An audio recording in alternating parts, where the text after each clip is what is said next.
in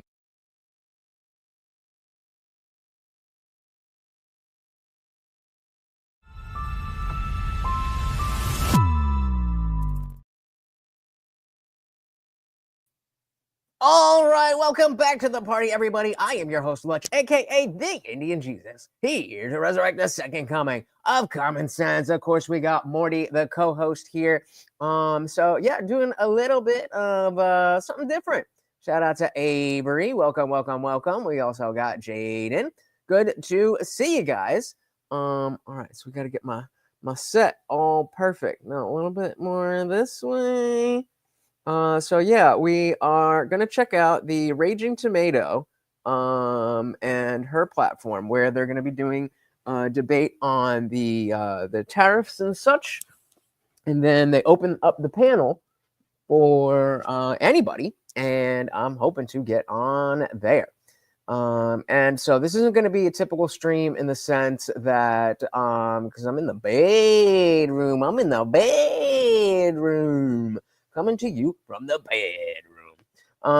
And yeah, it's just a lot more comfortable up here. I don't know how long this is going to take. I don't know if it's going to work. I don't know what is going on, but I can definitely tell you that it's going to be a little bit a different stream. I'm not going to be stopping it to break everything down. It's going to be more of a watch along. So let's dive. Get you, brother. I hope you're doing good. Black Don saying a piece of Ali and Fatty all the time. He's not. I don't know exactly what is going on. This just says, fine, I'll debate at Team Fat. Thank you very much. Dotty Girl in the building. She says nothing. A super sticker. Thank you very much, Dotty Girl. Messy mathematician. Don't say look like a bill crazy. Untouchable mental. Or very much line look like fantastic. Let me know if you guys are getting an echo from my audio here. This is the perfect face for a spread. A perfect spread on Sarah's side. Come on, get to the goodies. What do we got? He said Mrs. Let Go. Salute to you. Damn. And then we have a fan that don't have the courage to actually comment on my chat. Hey, Sharon, you can come on the panel if you don't review the show. That's how he's going to treat these people from now on. Donnell Hawkins saying, what experience do you have being a wife? Hey, shout out to she was married, right? Is good. What is good? Hopefully, I mean, I don't know exactly what's good. I'm going to answer this for her. This is because this stream she's doing with a bunch of other people. It doesn't seem to have a lot to it. They've been going for a while, and the other one is scheduled. So I assume that she's going to switch over, and that's been planned. So I don't know. I'm here watching along with you guys. And of course, Morty is right here next to me in bed. Don't forget, guys, every single donation comes with a treat for Morty. And of course, I turned off the ads for you guys. So, you know. You don't get results on your personal to lead, but because I'm expecting you to fail so I can actually regain control of the situation. So, let's see what why do we? I promise. Now, this is the thing. Even in a military structure, right? That is authority. That is command. I tell you what to do. You sign a piece of paperwork that says, I'm over you. You have to do what I tell you to do. You have to. And you still have a person that's not doing it. In a relationship dynamic, that's not the case. You don't have any actual authority over the person. It's just what the woman does in respect to the man. That's so again, the man can be right in the, I'm not going to say perfect, but providing, protecting all these things and doing the things he's supposed to do. And the woman still have the autonomy to be like, fuck you, I'm out. So no, it's not. That's what I'm saying. When we're talking about the first situation, not the last. We're talking about the where, hey, person fucks up, you document it, or you reprimand, you do whatever you do, so on and so forth. And it's the same thing. A man, for the most part, hey, he's not going to give one strike and you're out. He'll make two, some dudes three, or whatever. Now, as long as he's letting her know, hey, I'm not satisfied with your behavior. This is out of pocket. Again, it's not. We're talking about dating. Being able to lead. It's her not being able to follow. That's all I'm saying. It's more so the first situation than the second. Right. Yeah, I was going to touch on that same point as well, because I was a military police for 15 years. So, as a leader, holding that leadership, if that sailor is not following my lead, I still have authority. I'm still a leader. But it takes to get him So struggle as a streaming. relationship, like if that woman is not following my lead, you see that? Look, this is his. I can his stream. Accept it for maybe 2 or 3 It's times. on her but channel after that, right it's like, now. yo, you got to get up out of here because I'm a leader. You're not following my lead, so you have to go. Okay. Right. Sorry. Go ahead, Joelle. Go ahead, Joelle. So, I apologize. no, that's okay. It's just like if something happens, right? Let's say this general or leader is, they go out to war, and this insubordinate person, something happens. Who are they going to come back and hold accountable to what happened? The person that did it. The soldier. The person that did it. If he gave her, if he gave him strict instructions and he literally went left when everybody was going right, his fault. It's not the right. So at the police department, we have a policy, right? If the policy says, or if the chief says, don't do something, and you go and do it, and that officer ends up hurting somebody or something in the process of doing something he was told not to do, you can only hold the person that did it outside of policy or what he was commanded to do for his actions. That's it. Let's you can't. give this a pause and check that out. That way, at least we have a little parody. We can speed it up a little bit more if we need to. Is he live right now? What is it? Chaotic Truth Live. Chaotic Truth Live. Live right now. Let's see what they got going on. I'm making a very valid point that you don't see nobody like tripping off of whatever they got going on. That's probably like 15,000. They got about 2 or 3 police crews 15 outside. People are crying, sons crying. Did NASA just prove alien But life? what are the 2 stories got to do with each other? They show up there all the time, so no one cares anymore. Yeah, that's probably I'm trying to figure out. I'm trying to figure out what of them 2 stories got to do with like each other. there's so in Bakersfield, California, there's literally I see the difference, right? Ma'am, let me explain something. There is a difference. You're right. There's one. So, in case you are just joining us, these are 2 different panel shows that we are bouncing back between. And then there's a different panel debate show that is coming up at 9:30. My goal is to get on the panel of the Raging Tomato, who is well, her picture's gone, but the one who doesn't have isn't cammed up. I'm trying to get on her channel, her panel. So there is a debate that's going to happen first. So we'll just watch along with that. I'm not going to be pausing it through and giving my thoughts on every little thing. I just want to watch it along with you guys so that when I go on the panel, hopefully I get on the panel, then I know what I'm talking about. So CT's on break. All right, so yeah, we'll bounce back and forth and we'll see what's good. Avery said, let's go. Tell the chief that he's responsible for what his officer did after the chief told him not to do said thing. That's crazy. Like nobody can hold that accountability. Except for the person that chose to do exactly what they were told to do. And the thing is, and I want just to say this: why do women keep talking about I disrespect him because he was not the leader? Why you sleeping with him? Why you having kids by him? Why are you doing all these things? Why you playing house? All these things. You are choosing a person that you don't trust enough to follow, and then you're complaining that he's not good enough for you to trust him and follow. I would understand if a man gets on a relationship and he's all squeaky clean, and then at year 7 his mama died and he becomes alcoholic. I would understand why you say, you know what? I was following you all 7 years. That's what I'm not the same person I married, so I'm going to chill because, brother, you're doing too much. But it's literally, it is the weaponization of leadership. It's like me saying, hey, baby, you don't want me to leader? Go ahead and you got it. You know what I'm expecting you? To fuck up so I can tell you I told you so you can let me do my job. That's weaponizing leadership. I'm just putting you on the leadership position, not because I want you to lead, but because I'm expecting you to fail so I can actually regain control of the situation. So why do we keep having he was not man enough to lead when he was man enough to put the kid on you, man enough to lay you on, like to put you on your back, man enough to do hiki, kaka, and all the good things. But soon as he says left, when you say life, I'm not going because you're not man enough. Can I ask? Absolutely. Let me just say one thing in 33 seconds. Every man on the interior of mankind, for the most part, had an unruly woman. Even if you guys are religious, it wasn't just like, what's the name of the first wife of Adam? Eve. Eve.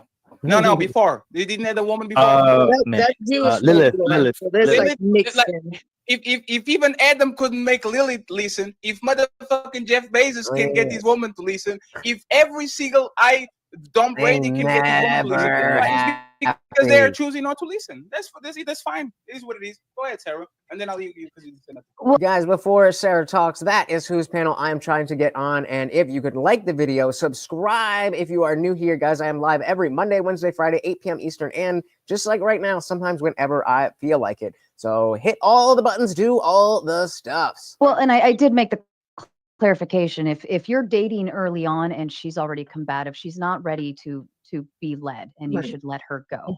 Right? I do agree with that sentiment. I think if you're married and you're having problems, and that's always been a problem, then that is a reflection of you for failing at recognizing the bitch ain't listening to me. I need to let her go. Preach. Okay. But I also want to ask the question, if a child gets in trouble, whether it be at school, in playing sports, outside in the community, doing something, whatever, who is the first person we blame when that child gets in trouble? The child. We go to the parent.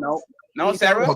Sarah, if your child is not doing good if your child is not doing good in school, who flakes and has to repeat the year? You are the child. If your child eats another kid, who is going to get on detention? If your child is going to do things that are not detrimental, they are going to get punished. The responsibility. Hold on. She's welcome again. We this is a panel that not this one specifically, but there's a bunch of panels I am watching, trying to get on tonight. So we're just kind of watching around the internet, chatting out with you guys. I do have my phone stand here so that if I do get backstage, I can still have this stream open. I'll just have it on my phone, and we won't be able to watch together. But you know, maybe if one of you wants to come up and all that kind of stuff. But the idea is that I am gonna get on panel. So when that that debate starts, and more specifically when that debate ends, I'm gonna need you guys to be spamming my name in the chat on her channel. All right. Shout out to Zippy DS Emily. Welcome. And we got Bambi. I don't know. We're just jumping in, so I'm trying to figure out what's going on. This isn't the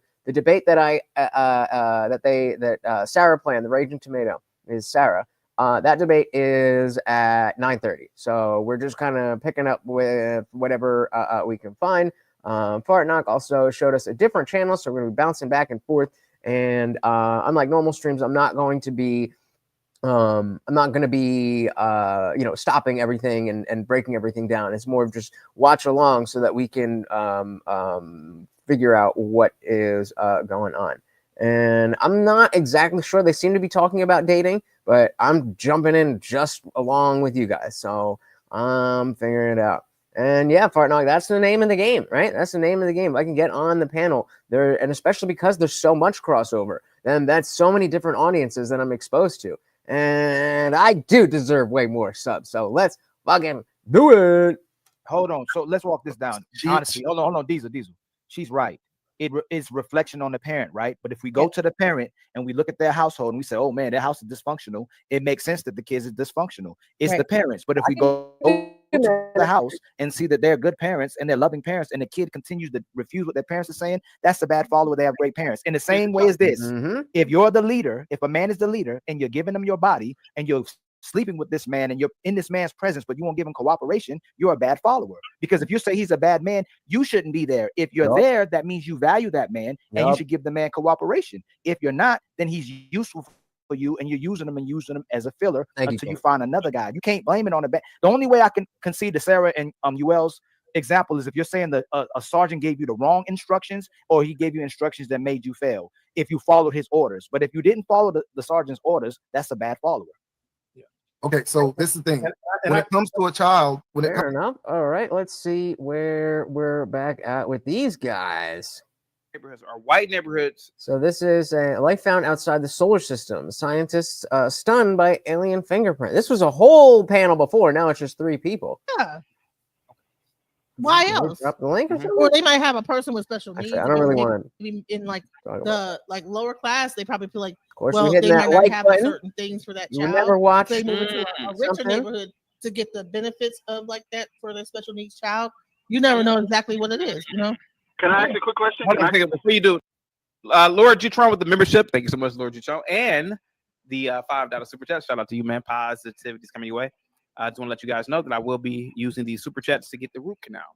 Big shout out to the great master emperor. Word up. Shout out to the first time I'm hearing it. Shout out to Fart Knock. The one and only Chaotic Truth. Thank you so much, man. Positivity's coming your way, Lord Jerome. Thank you so much, man, for all your support. Go ahead, man.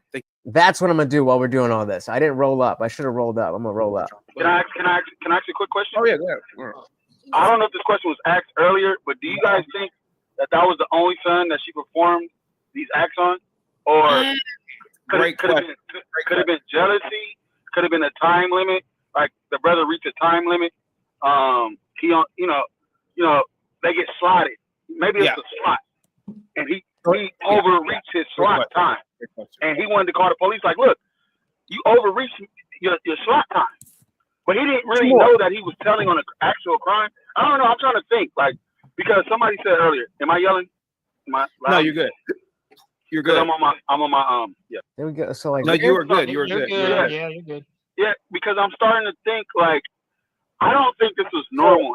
Do you know where the link is? That I'm looking in the chat here, but do you know where the link for this panel is? Again, not super huge on alien stuff, but no, thank you. It didn't look hidden. It didn't. It was like everybody has their role. Like it was like a role. Yeah. And yeah, that's what happened. And then it's like a big. It was centered around, I would say, some type of methamphetamine.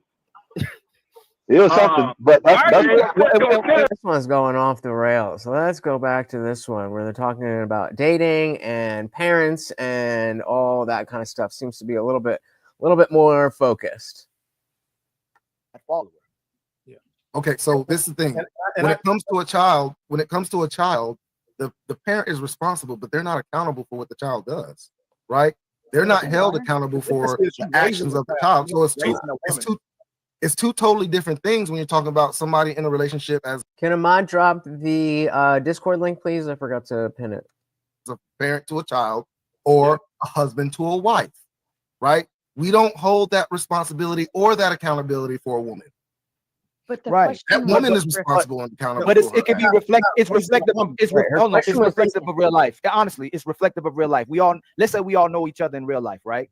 If we see that, let's say I'll use Fantastic. We know he's a phenomenal man, and then we find out this woman he's married to, she's not listening to him. We go, hey, ma'am, something's wrong with you. But if we meet a woman that's a good woman as well too, and there's a man that's dysfunctional or not treating her well and disrespectful her, just like Fatty said earlier, we'll hold a man accountable. Man, you a bad leader. To be honest, I probably wouldn't either. I actually forgot that it was Hitler's birthday when you just said it, but I probably wouldn't ever let you forget it either. I mean, it's just funny. Man, you're not respecting her. Thank you, King. You're not committing to what you said you do right by her. It's already reflective. We know each other. It's reflective by how we already conduct ourselves consistently. So if we see a man that has a woman that's not listening to him, we tell that man to let her go. Yeah. Don't say nothing wrong. Don't say nothing's wrong. We don't do that all the time. That's not my point. My point is the responsibilities that they have. Diesel. It's not always. No doubt. I get what. Yeah. You're totally right. No, I'm not saying just. That's automatically what we say, but ultimately, when we look at the whole dynamic of the situation, she's just not listening. We tell that man, hey, bro. Right, but I'm saying to make this a good faith conversation. If you were already a good man and you meet a woman who might have been out there in the streets, which a lot of men give grace to women, the sisters aren't going to be like, oh, he should have looked at what she was doing. They go, hey man, give that woman grace. She may have done that in her past. Don't judge her by her past and give her a chance. Every time. If men are giving women chances and the woman does the man wrong, we can't hold the leader accountable if men are already giving women grace and not being judgmental and saying, hey, don't judge her from her past. See how she operates in this relationship. And if this woman is still operating like the past, we have to hold the sister accountable. Now, if that man who's been a good man consistently does the woman wrong whose past was wrong, but she's now engaging in good behavior, then it's the man's fault. It's got to be consistent. But can you and that's how we shouldn't overlook. Can you guys, I'm trying to just jump in with little things, and I don't want to keep pausing it so that we can, watch along. Can you hear me over them when I say things, or should I turn them down, or give me some, because I can't hear anything. So let me know. Can you listen to Coach said? Why are we can't hear me child again? When I'm talking to them? We always go to women and children, and then when we say, okay, children, be quiet, nope. Like it's the reflection. The question was not accountability. The question was reflective. Right. Okay. It doesn't mean that it is the man's fault, but how it can be perceived is to be his, because how could he tolerate her being so combative for so long? How could he allow her to say no and not follow him and not trust him, or so whatever the case is. Right. So we're not saying that, yes, it is his fault. What we're saying is the reflection and what it appears to be, how it's perceived from the outside viewers, from society, and so on and so forth. That is, in fact, that's reflective of the man. You got that one, Sarah. I'll give you that one. I'll give you that one. That's the only one I'm giving you. You got that Yeah, one. that's exactly what it is. The first lots of nuances. look at it. Everybody gets why are you still with this person then? That you're gonna immediately go to him on why are you allowing this type of behavior? It goes towards the guy as the reflection. Yuel and Sarah, though, that's two different arguments. One is who's doing wrong, the other one is picking wrong. So we'll give you that he picked wrong and he's enabling, but it's the person that's doing wrong. If you pick me and I'm the wrong guy, I'm the wrong guy. And if you continue to hold on to me, you're enabling my behaviors and accepting of me, but I'm actually the wrong guy. And we shouldn't focus right away. As soon as, like, if men are doing wrong, most brothers be, I mean, that's a deadbeat. He should have put his hand on his woman. He shouldn't have abused her. He shouldn't have did nothing about. He should have took care of his kids. When we reverted back, hey, y'all picked wrong. But it shouldn't be. It's whoever was wrong, and then what's the corrective measures for the person that's doing the wrong? We understand that the person picked wrong, but I'm saying as we get older, I'm sure we look for better ways to vet each other. But we can't immediately keep going, hey, bro, you picked wrong. He just picked wrong. I'm not saying it's his fault. It's not his fault. Is it his responsibility? Huh? Is this like, because it said, is this my reflection? If I get with you and you listen to me and I listen to you, and all of a sudden one decides to stop listening to the other part, right? Who's wrong?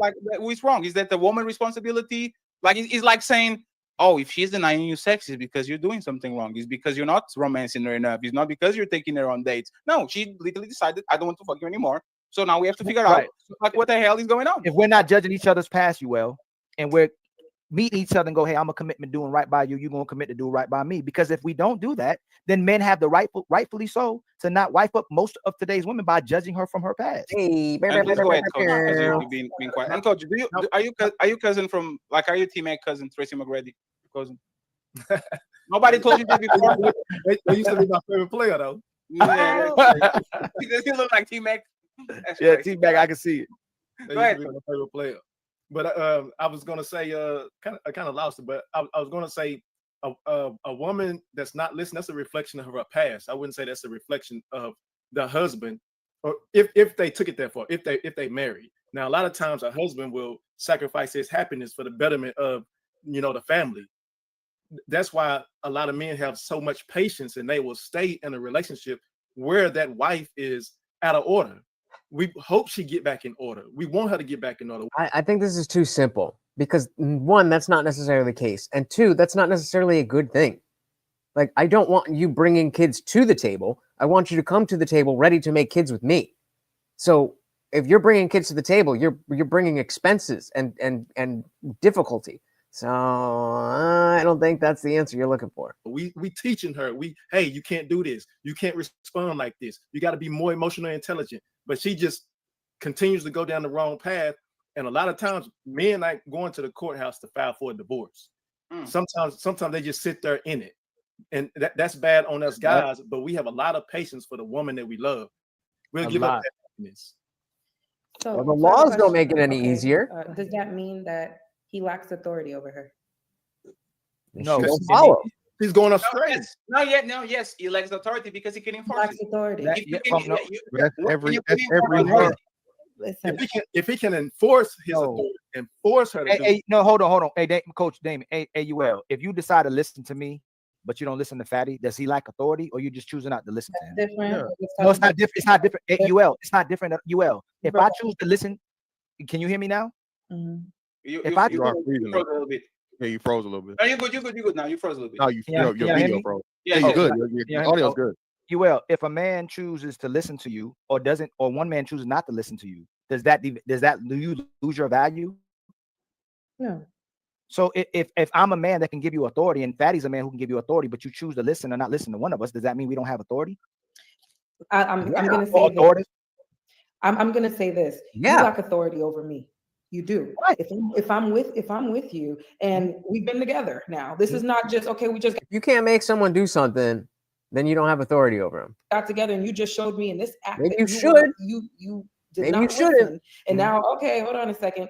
I clearly don't have any authority because you didn't listen to what I said. Right. So if I was a man, question, look at what does the question say?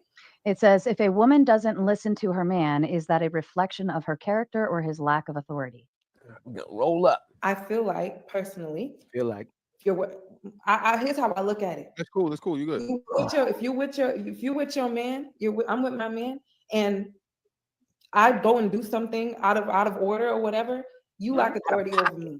Okay, so hold on, Fat. I'm not like that's just period because I should respect. There should be a woman should respect her man enough originally to come into this saying, you know what, I respect you.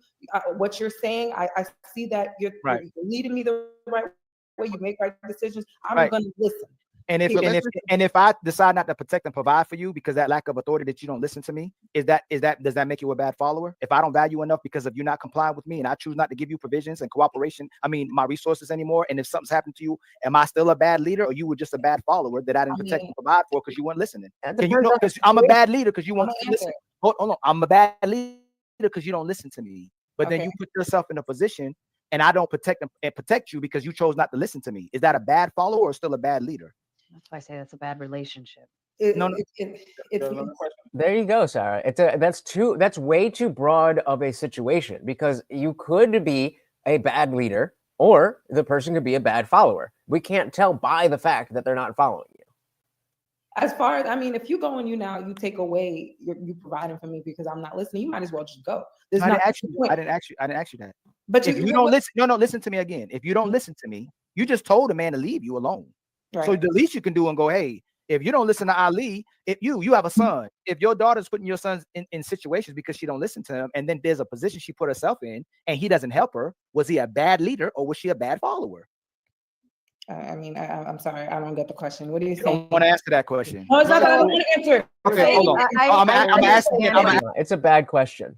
Whether someone is being followed or not, because there's a lot of people who shouldn't have authority, who are bad leaders, who still get people to follow them, and vice versa. So it's a bad question. I understand what he's asking. Hold on, let me ask you, Sarah, and then you can answer. No, if you have a son, that's a great son. You have a great son. Yeah. Okay? And his woman is not listening to him, whether it's a relationship or wife. Okay. And she puts herself in a position where she didn't listen to him. Okay. And something's happening to her. But he says, I'm not about to protect her. Yeah, but this is assuming already that the son is a good leader and should be followed. You have to determine that first. You don't just get to be followed because you're a man. Is he a bad leader or is she a bad follower? What is, hold on, I'm answering, just listening. You're saying something happening to her and he's saying he's going to choose not to protect. Because she didn't listen. You said I'm a bad leader because I don't have authority over you. He said go left. She said I'm going to go right. She gets into trouble. Okay. What reflects that on? He told her scenario. Just to simplify it, UL. Yeah, we're a couple minutes behind, but she's still up there, so we'll stay as long as she does, and then hop over to It's a place he told her not to go, right? He said, hey, don't go over there. Them dudes is wild and them dudes are disrespectful. They grabbing women. They're snatching them up. Mm-hmm. She goes over there anyway, is what he's saying. That's the scenario. So go from there. Mm-hmm. She goes over there anyway. Okay. And cool. I say I'm not protecting you. Am I a bad leader or are you a bad follower? Well, now the question is different though. I want you to hear that. Stand on business, girl. You got it. Let her finish to see if she gets where we want to. Yes, because now you're telling me, are you a good leader? I'm talking about you lack authority. A lacking authority. That's like my dog. If I'm telling my dog to stay here, my dog run down the street and I don't go get him, and something happens to him, what is as far as? And guys, I actually am an expert on dogs. That was you giving me. If you don't have him on the leash, it's your responsibility. If he actually is on the leash and he just does rah rah rah rah and he starts running and he leaves away, that's not your fault. You tried. No. Well, think about the example that you gave, right? Yeah. If my dog is not on the leash and he's outside and he decides to go ahead and run away, is the responsibility. But I see all the time weaker women that have big dogs, and those motherfuckers actually are running them. So if that man decided to yank the leash and just go on the street, that woman literally tried to protect him, tried to grab him, but it was just out of her control. Now, if we put that on the relationship with a man and a woman, if the man, they're talking in such a way where it's really vague. So whatever perspective you bring to this, you can just map that onto who should follow. If you're not like, you need to drill into what the fuck you're actually talking about. Please go right. And she says, I'm going left. And then she calls, hey baby, I got into trouble because I got left. Does this say something about that woman that decided? Okay, but was going right the right answer to begin with? Have you given good information before? Like Am was saying, that that aspect of trust. If you're given wrong directions all the time, but you just happen to be right this time, and she doesn't follow your directions, that doesn't make her a bad follower or you a good leader. It depends on the situation. It says, true woman's opinion should be heard and considered. If she feels she's not heard, she will eventually lose trust and respect. Yep. Hey baby, I got into trouble because I got left. Does this say something about that woman that decided to go against his wishes? Or does this say about the man that he's a bad leader, that he didn't convince her to go away? Her choices, yes, because I'm not agreeing that it's okay that she's not listening. It will say something about her, yes. You should be. Just to make sure you're consistent, right? Yeah. Like, so let's say you are having a conversation in good faith. If we've been good this whole time, and then you decide not to listen to something that I said, and it puts you in a bad position, are you a bad follower, or is he a bad leader? I mean, I'm a bad follower because yes, but you just said something different though. You said we've been together. And I gave you a different example. I know I gave you a different example. No, even this. Let's say this. No. Let's say I've just been horrible. Let's say I've been a horrible man. But in this one instant, I gave you the correct instruction. Does that make me a bad leader for giving you the correct instruction, or am I a bad leader still? No, you're a bad leader for giving the wrong instructions when they're wrong. Broken clock can be right twice a day. What you talking about, bro? So what you're saying, you said if you've been a horrible man. Yes, it does. If you've been a horrible man and she ain't, that mean you ain't been. Okay. Can I interject really quick before I leave? I just want to throw one thought in there. For starters, the question is kind of poorly framed. And by way of that, they both lead to the woman being wrong.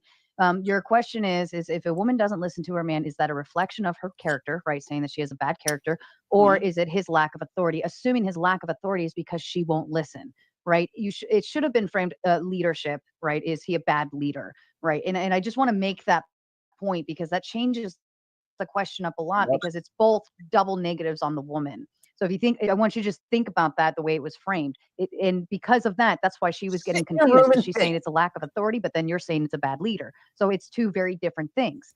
In order to lack authority, you would have had to have had that position by having followers to begin with. So it's just poorly framed. So that's why she's confused. And you know why the question was actually put it that way? Because men never in the West, men never ever respond the authority over the woman. The only authority that they have is the woman is dying, and the doctor says, "Sir, do you want us to unplug the thing, or you want to keep going?" Other than that, men don't have no authority because they don't have no enforcement mechanism. So it's always going to be the woman's choice to follow. The same way it's going to be always the man's choice to stay with that woman and actually to. No, I completely disagree. I think it is very smart that women don't follow men who don't deserve to be followed, and there is an arguably increasing number of these men who not only are bad leaders and shouldn't be followed, but are more and more entitled to the notion that they should be followed because they're a man. Just like we talk about wokeness going both ways with sex with racism and stuff. You know, I mean, thinking that you just deserve stuff because of your gender sounds kind of woke to me. Do what she wants, but there's no authority overall for the most part. I just want to say this before you leave because the framing of the question makes the men the leaders. Me and Ali been talking this for a while. The women are leading relationships in mess. Because I'm agreeable woman, it always happens when we both agree. When we don't agree, it's rare that the woman doesn't try to convince the man to actually switch it up and actually go away. Which makes me a choice. If my woman controls me, and every time she says, "I don't like those curtains, change it. I don't like the dog, buy a new one. I don't like this house, buy a new one," and I'm choosing to do so, But that's such a caricature. Why would you even be in a relationship with someone like that? And it goes the same thing with men. It's not a reflection of my authority because I never had authority over you in the first place. Your dad had authority over you, not the man that is marrying you. If you switch it to the Middle East, now we can have a conversation. Oh, But does that make you I a do have to simp? go. I just wanted to say to anybody on my end watching, please go over, see Fatty, like, subscribe, share, do all of that. Fatty, thank you for having me. I do Thank you very love much you for being here, all. Sarah. All right. Love to come back another time. Bye, Ladies, Sarah. it has been a pleasure. You are all a joy. Thank you very much, Sarah. I see you.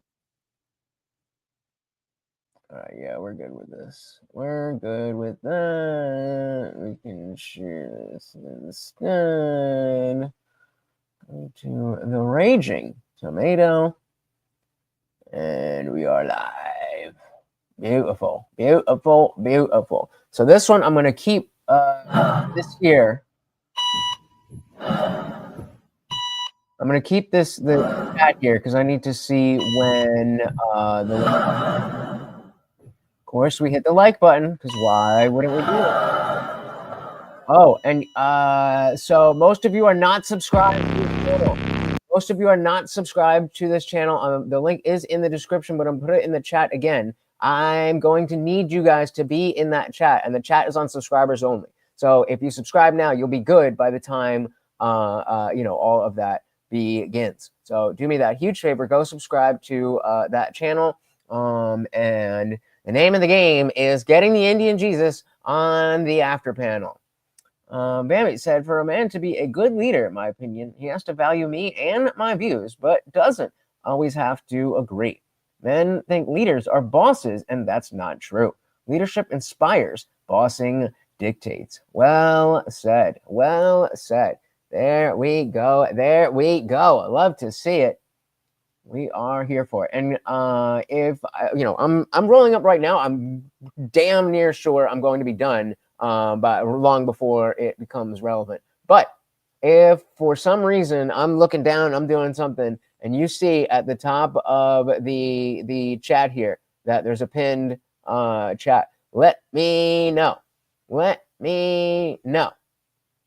Oh, we are still 10 minutes early. All right. Well, I still have this one open. We can yeah, okay. So if we're there,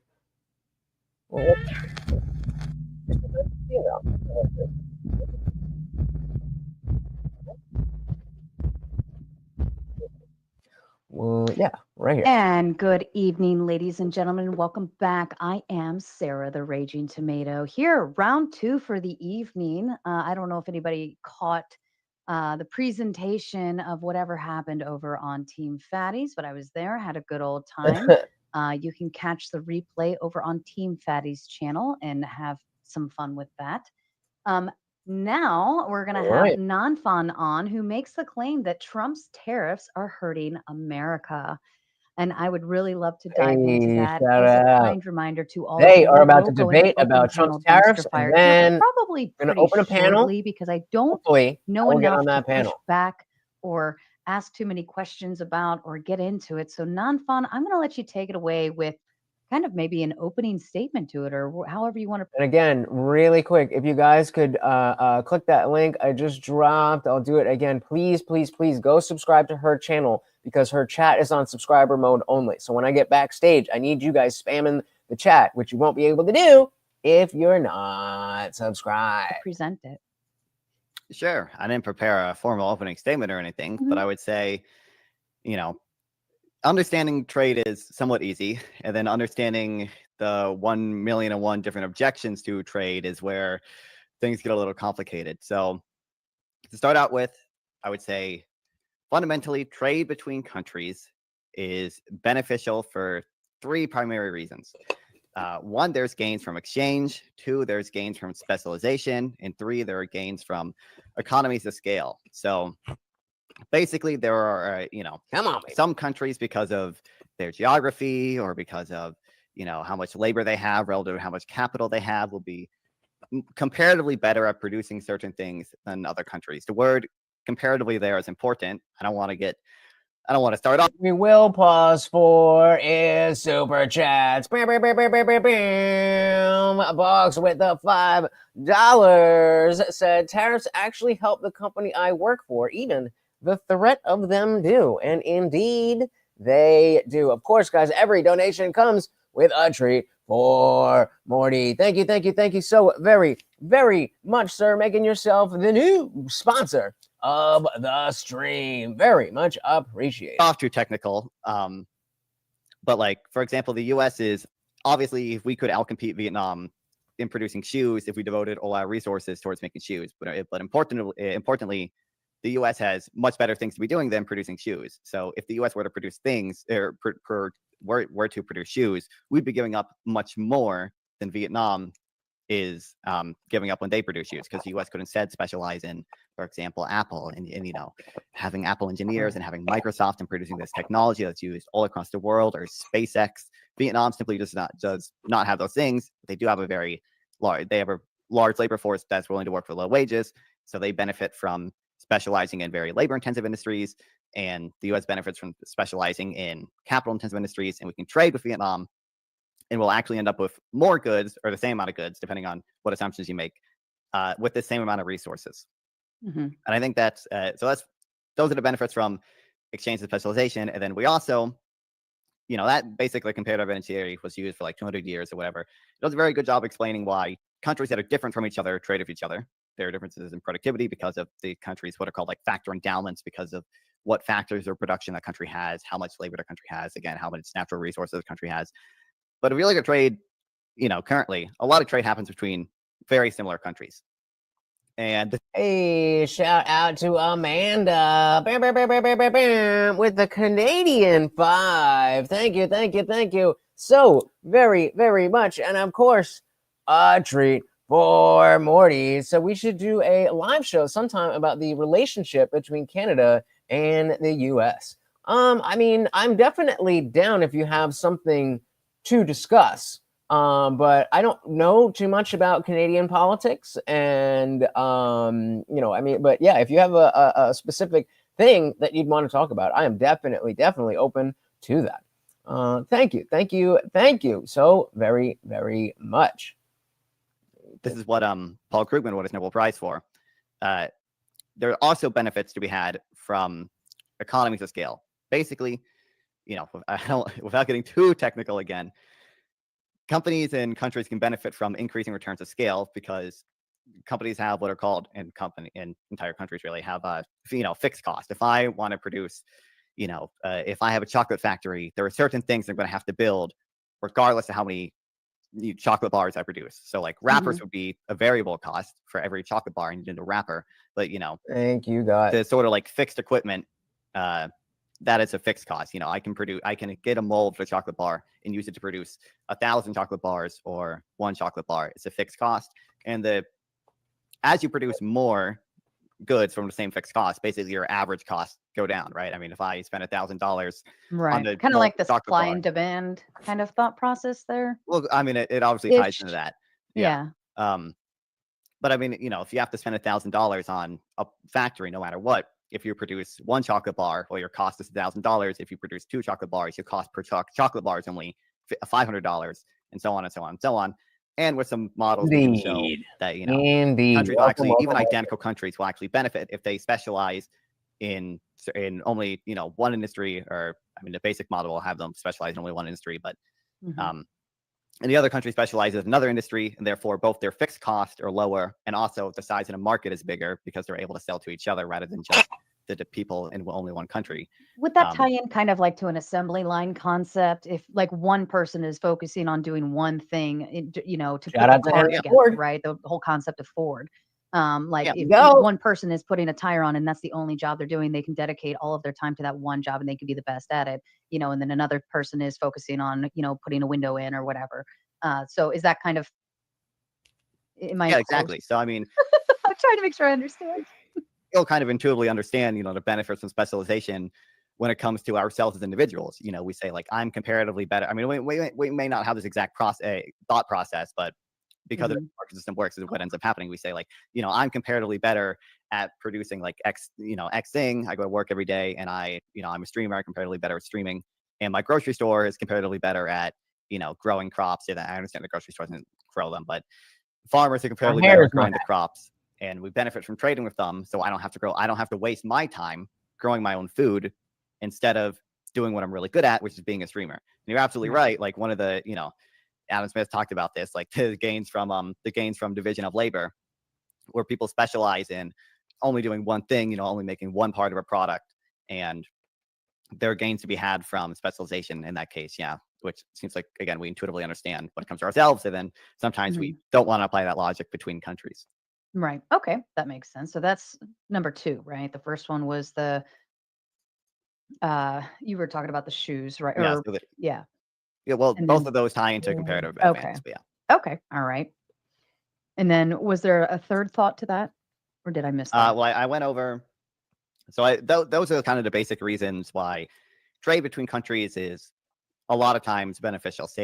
Obviously, as with anything, there's going to be carve-outs. So, after you say that, on my people TV, come to you so we could full screen it for you guys. A million different objections, and I'm sure I do for you guys. A lot of them tonight. Right. So, okay. So, and that's just the basis of other countries producing other stuff and exporting it, importing it to here.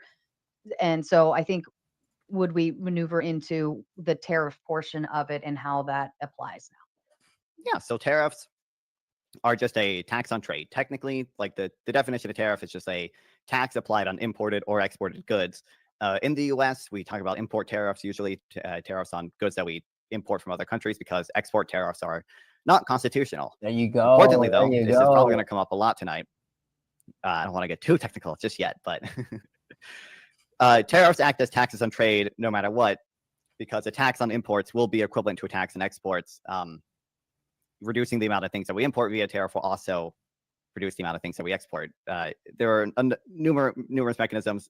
One, to explain briefly, if we import less goods because of the tariff, that means we're basically supplying less dollars to other countries.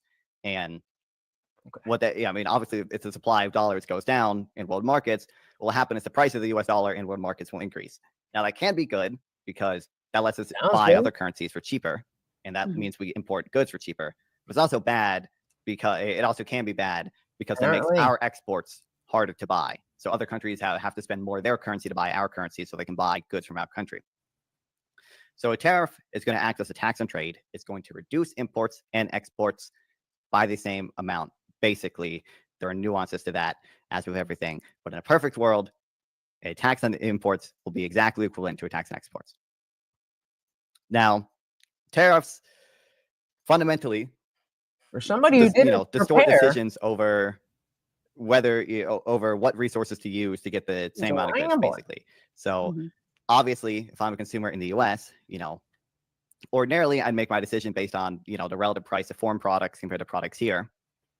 But with a tariff, what you're doing is again, I got the important thing to remember here is that prices are information. But I need you guys to keep eyes on the prices cheaper in other countries reflects the fact that they are, for some reason, more productive or have a lower opportunity cost for producing that product. So when you distort that, you end up incentivizing essentially buying products here, which is the goal of a lot of tariffs. We say we want to onshore some production, but it's important to remember that that production he's that against taking the tariff domestically will draw resources away from other sectors in the U.S. Obviously, if we tariff wine companies are going to have to expand production if people want to buy domestic wine to avoid the tariff, and that takes land. And the wine company buying land means someone else doesn't get land. Someone else that otherwise would have used the land for something more productive. So what ends up happening is we use more resources to get the same amount of things. A tariff means that goods are being produced domestically when they could be imported for cheaper, whilst those resources being used to produce goods domestically could have been going to more productive things. That's what I'm saying. What economists call dead weight loss. It's not a good thing. It is purely wasted resources. Okay, I'm tracking now. Okay, so the wine, for instance, the wine you said, if we want to avoid the import tax, or at least maybe the higher cost because of the tariff, right? Then we may go and choose to buy it locally. That was you've got to be shitting. produce. Well, I mean, isn't most of our, well, I mean, not most, but there's a I don't lot know. of I was just local, using that example. there's a lot of It could be. local wineries. It's kind of a big deal on the East Coast, and I'm pretty sure in California they have it too. But let's presume we don't already have that in place. So then now, in order to keep up with that demand, right, we'd have to keep up with that demand. Then now we have to produce more wine. Therefore, all of the land that we could have been using to, I don't know, something different, like put up more commercial buildings, a dairy farmer, so on and so forth. Now we're utilizing that land for wine, which we could have been importing for in purchasing for maybe, well, I feel like even local wines are just as expensive as the overseas stuff. So, you know, but essentially we could have maybe just paid an extra $2 to get the wine imported, or maybe even the same price if we didn't have like a higher tariff. And then that extra land that we're using now for wine could have been utilized for something that we actually can do really well, and something that would have been more productive. Yeah, but is that a reasonable thing? I think the easiest way to kind of understand it is just viewing trade is that something as that a type of technology that lets us indirectly produce the things that we import by first producing things to export and then trade. It's one thing to say we could be doing other things with this land. We definitely could. But is that in line with anybody that's trying to do things with that land? For them, right? So we might as well imagine that Japan, there's an example I think David Friedman gave. You know, Japan is just a factory that it turns wheat magically in the cars. Okay. Wow. Obviously, in the real world, we know Japan is a place with people who are willing to trade wheat for cars, but purely economically, we might as well view Japan as just a factory that turns wheat into cars. And we know if we are assuming that we are comparatively better economically, in the real world, we probably don't have comparative advantage, and we don't really produce much wheat here. I don't think. We can get more cars if we with less resources, or the same amount of cars with less resources, if we utilize wheat and trade with Japan for them. Let me know. I think he points out that like any tax or ban, let me know if the knocking is too loud. It's my thing. On what he says are automobiles grown in Iowa, because we grow wheat in Iowa. That wheat is then traded for cars. Any tax or ban on the cars that we buy from Japan are going to end up hurting the wheat farmers in Iowa, because the wheat farmers are the people sending their resources to the factory to make cars. They are the competition to the car makers in Detroit, for instance. Is that true? Does it kind of make us circular then in some instance? With that being said, does it make us? It sounds like it's almost making us become more independent. Now, what if we went that route? So what if this forces us to say, hey, we need to lead with intention and utilize our resources with intention and be productive with intention, and become more independent of our own stuff, and then become another exporter of our things instead of just importing. Would it lead to that in some way? And I don't know this stuff. Like pretend I'm a child asking at this point. So again, I mean, to a certain extent, like trade, like if you open an economics textbook, like the chapter on trade will be called Interdependence and Gains from Trade. So, obviously trade between countries will make those countries in some sense interdependent. U.S. companies rely on imported goods from Mexico and Canada and China and Vietnam to produce those products. U.S. consumers obviously buy a lot of goods from China, Vietnam, Mexico, Canada, all our big trading partners. And to an extent, that makes us interdependent. Now, as I mentioned, there are gains from interdependence, right? That interdependence means that we get the same amount of goods with less resources, and it means that the U.S. gets to specialize in what we're really good at, and that increases our average productivity, and that makes American wages go up. And we have studies that show this also increases how much countries grow over time, which means over time we'll be growing faster under free trade. It seems rather pro-tariff. I'm sure this will come up tonight. There are, plenty of national security sort of carve-outs to this. Now, obviously we don't have a super friendly relationship with China outside of all the trade we do with them. So if China were to invade Taiwan, it would be the case that semiconductor production is disrupted, and we really need semiconductors to build a lot of military equipment, right? So there could be a justification for either a tariff or some type of industrial policy, which Biden did do some type of industrial policy to sort of onshore things that we really need for strategic military purposes. I think people go, way too far for this argument usually. And I also think that tariffs are not a particularly efficient way at actually protecting domestic industries, because we have evidence that they, for example, decrease labor productivity in the Okay, so maybe I wasn't really understanding what he has been saying this whole time, because it sounded like that was rather pro-tariff industries that they are applied in, because they just, companies just don't have to face competition. If I'm a producer in the US and you say you don't have to compete with the rest of the world anymore, well, then I don't have to innovate anymore, right? Like, because consumers have no choice but to buy from me. There is domestic competition, but yeah, well, that would be monopolizing, right?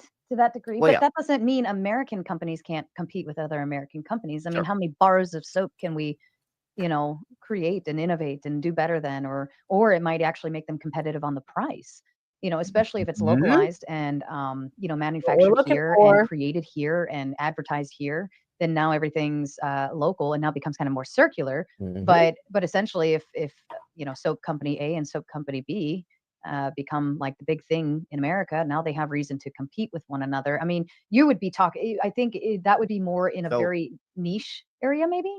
Yeah, I mean, I would say, like, every company, every market exists on a spectrum between, monopoly and perfect competition, right? There aren't really any perfectly competitive markets, and there aren't, I mean, you can maybe find examples of some. There aren't very many perfect monopolies. Which is to say, like, obviously, if we protect our firms from foreign competition, there's still going to be competition domestically, because none of these companies are really going to be perfect monopolies.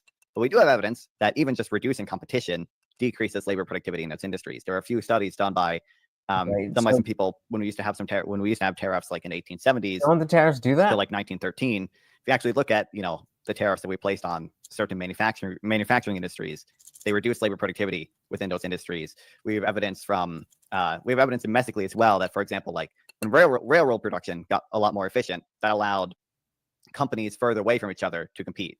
Right, and that was a huge competition, wasn't it, between the railroad lines?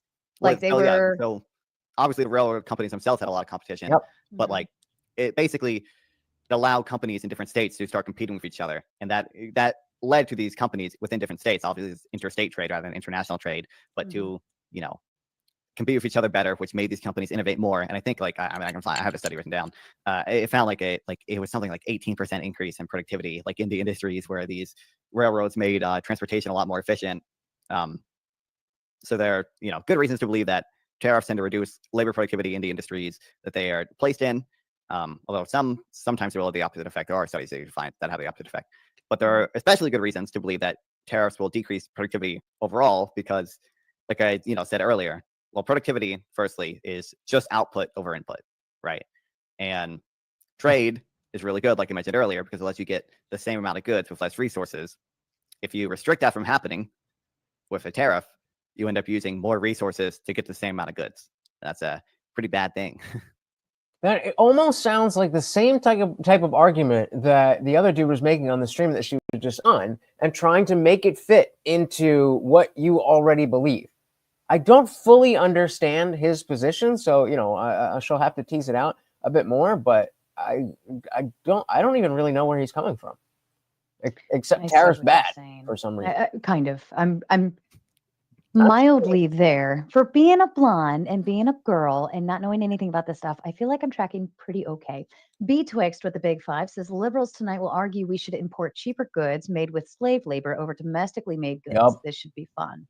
You're welcome to respond on that. Yeah. So, I mean, the first thing I would say, let's think about the, slave labor, cheap good parts. First of all, obviously there's this question of like human suffering and like, should we be buying from companies that have this like horrible working conditions? But let's set aside the human suffering thing for a second. Let's imagine a example. Isn't that convenient? Let's just set aside the child slavery so that I could make my argument. Come on, man. Where a company in India sort of, they say, oh, we found this new amazing innovation. Now we can produce clothes with half the amount of labor, right? So, we can reduce our cost by 50%, and now we pass this saving on to the consumer. Mm-hmm. That, I think, obviously people would say would have an economic benefit for us. Now, I mean, there are other objections to importing, but, we kind of say like, oh, they've had some great innovation. It's fair for them to receive profit because of that. Let's say we find out that, some journalist sneaks into this factory and they find out, oh, they actually just it started employing children who are working for half the prices. It's like, well, they do in India and maybe China we and might morally Vietnam and object to all the that. places I'll that get you to that in don't a want to second, but tariff. is their economic gain any less real? Like, we still, we still got all these cheap products, right? Like, this. Wait, he's not making the argument that, well, whether we get it from slave labor or not, it's the same product, right? Did I hear that properly? The same. It's just a type of innovation that we feel kind of morally queasy about. And now I understand the intuition to feel morally queasy about that, right? But we have to think about the alternative for these poor kids, right? Like, there are definitely cases, don't get me wrong, where there is like genuine slavery. Like, Mr. Beast has been like a whole crusade recently trying to get, actual like slaves who. He's about to make the argument that, well, it's a good thing that they're slaves because it would be worse if they're not. Liberal mental gymnastics. Make chocolate in West Africa, like out of slavery. What? But for real? This is a thing? Yeah, because Mr. Beast has his own chocolate bar, and he didn't want to use any like slave labor for it. And there's like a lot of countries in West Africa where children are sold into essentially slavery. I mean, it probably has some differences from the sort of chattel slavery that we get the cheap had in prices the West that you want 200 years ago, whatever. But there are cases like that where there isn't really voluntary exchange and it's not beneficial, and we I don't know exactly what the right thing to do there is, but I would not stop be doing super that. morally opposed That would be to the putting a right tariff thing on that or whatever. Mm-hmm. But we have to think about generally what is the alternative for these people working in sweatshops, because it's not like they were going to have a good life otherwise. They are working in these sweatshops because it's their best option. Prior to working in sweatshops, you had countries, people in China, Vietnam, and Korea were like, and that's fine for them to make that argument. That's an entirely different thing. Say, no, we should keep the situation like that. It's an entirely different thing. This is cope through and through. In Indonesia, we're like subsistence farmers in a booming population, so they were forced onto smaller and smaller land. It's like these children would be working in agriculture in maybe probably worse conditions, getting paid less because it's a less productive industry. Well, if I didn't give my kids drugs, then they would just get drugs from somewhere on the street. I mean, so what's really the alternative? Obviously, it kind of sucks that the best option for them is to work in the sweatshop, but that's actually the best option for them. And we have evidence that trade increases income. I earlier was talking about a model where countries specialize in certain things that increases their average productivity, and that therefore increases their average wages. So countries like Indonesia, which can really only develop an export market because they offer cheap labor.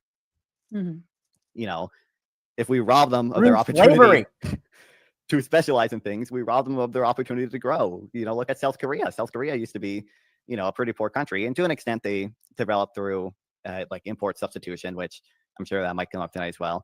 But we have evidence. We just have a lot of evidence, from theoretical models to empirical evidence, that say trade increases income, trade increases growth, and that is good for these countries in the long run.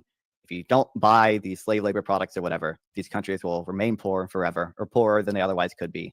And you'll probably have child labor for longer in worse conditions. We have evidence even from India of a child labor ban that they tried to do. And they found that the conditions of children after the child labor ban, actually got slightly worse, because child labor just moved to the black market and didn't actually. So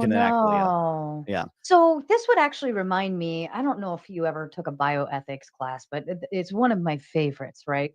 And one of the things that they make you do is kind of run these hypotheticals of things that you're like, oh, that makes me queasy thinking about that, but is it still better?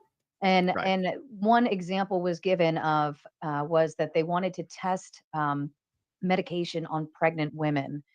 It was some kind of new pharmaceutical that it's all made up, of course, but a new pharmaceutical that could help increase the strength and life of the baby inside, and all of these great things that would happen to the child that's growing inside of the mother's belly. And of course, it hypothetically passed all of the clinical trials and so on and so forth off of human testing, and now it's going through a board, and the board has to determine if it's better for if it's okay to test on humans at this point. And the test subjects were some poor third world country where they have zero medical, they barely have food, all of these different things. and you're sitting there weighing the options. And now, the woman could either get the placebo or she could get the actual pill that does this wonder thing. But the question we always came down to was, well, in this instance, they're getting 9 months full of health care. Actually, even after the fact, they're receiving health care. And then you're receiving food and shelter and nourishment for your baby during that cycle as well. And they're going to be testing the child, and keeping an eye on them for the next 18 years to see how they're doing and how they're growing up with this magical wonder drug. And it's like, but what if it went wrong? Where have we heard that before? But okay, something could go wrong, but overall, they have access to all of this healthcare, nutrition, and all these wonderful things that they would have never had access to before. Is it worth the risk? And I think that for the kind of the morality check for these children in these slave labor type of scenarios, that's what you would be asking. Is it doing more harm than good? Are they in a better position than they would be? And I think you just made a great point of saying that they actually did it, and it turned out to be terrible for them. So it's a really great ethical question to bounce around. And I think that that's a good, I love like that ethical piece of things. Right. Yep. So you just hit a great button of mine on that one. Box with the big 5 says we pay more because huge companies won't take any kind of hit on their profit.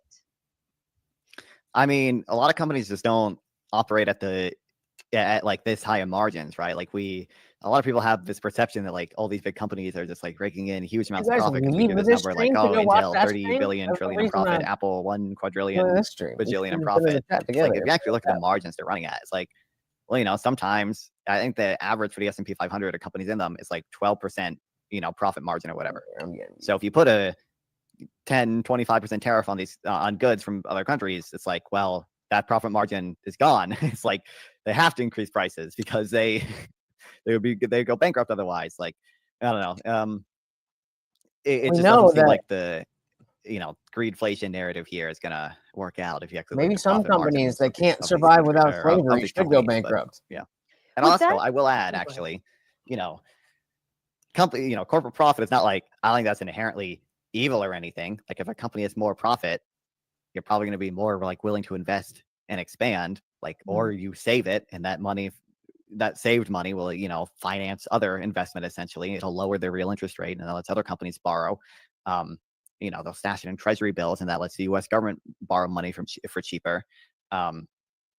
So, if we have I would ask, like, if we tariff these countries and then companies reduce their profit margin, it's like, well, if that didn't have to happen, and we're not actually getting a big benefit from the tariff, which I obviously believe that we wouldn't, then what is the point of doing that? You're just reducing companies' profits for no reason, which also has negative effects. Like, well, what if it's kind of like we pay shipping kind of concept? What if the manufacturer who's sending? We're just talking about all these high-end manufacturers that get everything super cheap from China and wherever else, and then just jack up the prices to Americans. So it's not like there's like it's just the bottom line. Exactly what Box was saying on the show. It's that simple. It's that simple. Stuff. What if they say, hey, we'll take care of the shipping? Because if essentially they're the ones that have the most potential of loss, right? So Apple, for instance, has obviously some kind of chip company somewhere, right? Let's just pretend it's in China. And all of the chips that go into the cell phones have to get imported into America, and there's that 25% tariff or whatever it is. So Apple says, hey, manufacturer in China, you can either pay for that tariff cost, like I call that like the shipping tax, right? Or we'll find another competitor who's cheaper so that whatever's coming in, we're not paying that high, because it's a percentage based on the like the cost of the item, right? Right. Yeah. So so there is like, I'll say like basically what you're talking about is it's called like the pass-through rate. Obviously if we tariff China, we might expect exporters in China to lower their prices to compensate for the tariff. And that'll probably, obviously the impact of it will be different in different industries. Some companies might be a lot more willing to lower the prices to basically negate the effect of the tariff than others.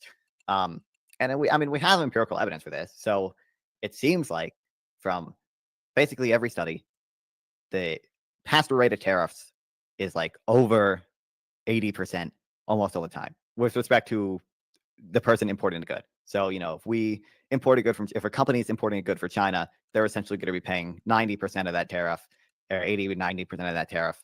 And the exporters are going to lower prices by 10% or whatever. And like the Trump administration's own study that they cited for when they were calculating the reciprocal tariff rate, had a pass-through rate of like 90%. It was like 94% or something. That's a study that Trump's team apparently thinks is valid. So why is it not? He keeps saying things but not explaining the point. I would trust now there is a there is a nuance in that. Obviously, companies might be paying the tariff, but then how much of the tariff that they actually pay do they pass through to the consumer? And there's mixed evidence for that. I think so. The study that the Trump administration cited, they actually cited it incorrectly, but they essentially accidentally cited the number for how much the tariff is passed through to the consumer, rather than how much the tariff is passed through to just importers in general. So a company like Apple, might import goods and have to pay an added tariff, and they might choose to pass half that cost onto the consumer. So Right. There's two different pass-through rates there. The pass-through rate for the first one tends to be over 80%. The pass-through rate for the second one depends on the industry, but it tends to be relatively high. And again, there just is not that much of a benefit from it. Well, wouldn't that lead to? Yeah, but they'll be competitive because everything will be more expensive, and we need to keep things cheap. So slave labor it is. Or competitive offshore. I don't think he's missing the point. I think he understands and is okay with the slave labor. For manufacturing, then, like if company A could make the chip and sell it to us for $3, right? Just a number. And then we say, you know what? I want to see if I can find someone who makes it cheaper, still same quality, same thing, whatever, but charges me less, so that when that tariff does come through, I'm not paying, for the cost of it, additionally to that.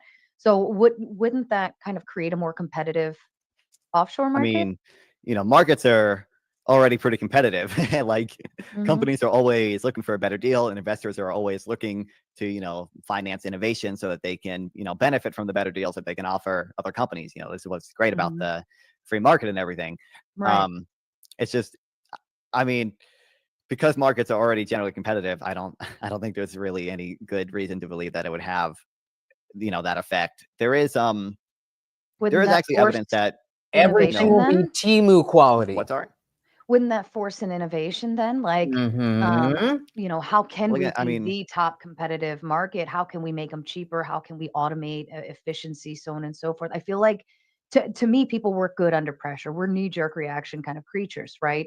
So when the room's on fire, that's when we start getting our asses moving. And I'm wondering if this will kind of force that hand in innovation or more collaboration across the board in order to figure out how can we make it better. Because you want to, like, knowing that that's the issue. And I feel like America's a big importer, right? We get a lot of goods in the door. So if you lose our purchases, that's a bad thing, right? Because we are consumers across the board. You don't want to lose that. You want to harness it even more. So to me, that would inspire the companies to say, nope, we're going to beat the tariff by making it cheaper, more effectively, and finding the best market we can do. Not to say that it's not already competitive, but to boost that innovative concept behind it. I mean, I'm not going to say that like that effect is like literally impossible, but I just like repeat, like we have studies on this, and it kind of seems like that effect just simply doesn't happen that much because there's already I'm definitely going to trust him for a lot of these companies over. It just empirically does not seem to have that effect. But I will add that we do see some of that effect when we start trading eyes on countries. For example, when we started trading with China, it's like, well, we already like weren't producing shoes here when we started trading with China, so it's not like shoe production moved from the U.S. to China, but it did force Chinese firms and Vietnamese firms to to compete with Chinese firms, and the U.S. consumer benefited from that. And there was probably more. I don't have an empirical study on this, but I would guess that there was more innovation within Vietnam and China because of that competition between them. Makes sense. Grid says, with a Big 10, as a business owner, manufacturer, and employer, I welcome the tariffs. At one time, it did in fact make sense to offshore cheaper goods, but those days are gone. Americans need jobs. All right, there's like 5 things in here, okay? So one, okay, as a business owner, I'm not going to deny that in some cases, tariffs will help the specific industry that you protect them on, right? So like if you tariff sugar, sugar producers in the US will benefit. But you also have to think about who is losing. Well, everyone in the US who buys sugar now has to pay higher prices. And what a basic tariff model will show you, everyone go to Google, type in right now, microeconomics tariff model, you'll see a graph. The important thing about this graph is that aren't global tariffs specifically not microeconomics? Isn't that the definition of macroeconomics? I feel like these dudes never looked into how economies work pre-current age. How do we ever get by without the way things are right now? This is a very common thing, but where acting like history began with things the way they are. It's crazy. It doesn't make sense. And if you start from there, it does make sense. That grid guy is on the panel a lot. Drops 1,000 on the regular. Oh my god. Oh my god. Oh my god. That's all I got to say to that. The amount that producers win from the increased domestic production is smaller than the loss in consumer surplus, meaning the decrease in the amount of how much consumers win from being able to, import these goods cheaply. Mm-hmm. So that, that's a negative effect there. Secondly, I will mention that we should probably focus on things, again, kind of in aggregate. So we're, tariffs undeniably help some businesses, microeconomics at the cost of other businesses, right? Like remember I'm giving the example of like the wine in exports earlier. Wine companies buying more land will hurt the companies that otherwise would have bought that land. These wine companies are now competing to buy this land when previously they would not have been doing that. Okay, fine, but then you have to give me an example of a specific industry that we need more than one that will be hurt by that. And I'm not saying it's not there, but you have to say it. You don't just get the point. You have to say it. Exporters are hurt because, as I explained earlier, a tax on imports is also a tax on exports. Exchange rates go up, so the export sector is hurt. And a lot of manufacturing companies are exporters. They rely on exporting their goods to world markets. And when you make the US dollar more expensive, it hurts their ability to do that. And that is why we have a lot of studies on this from Trump's first term. Okay, well, real quick, actually, I'll mention another possible effect is that tariffs are placed on intermediate goods and or like capital goods, right? So companies import a lot of things they use to produce other things. These are called intermediate goods. A car company in the US might import goods from Canada and Mexico. In fact, over half the goods that we get from Canada and Mexico are these so-called intermediate goods. When you tariff intermediate goods, you are just taxing businesses. It is almost the same as the corporate tax. Like you are just hurting the business. You don't actually help domestic businesses.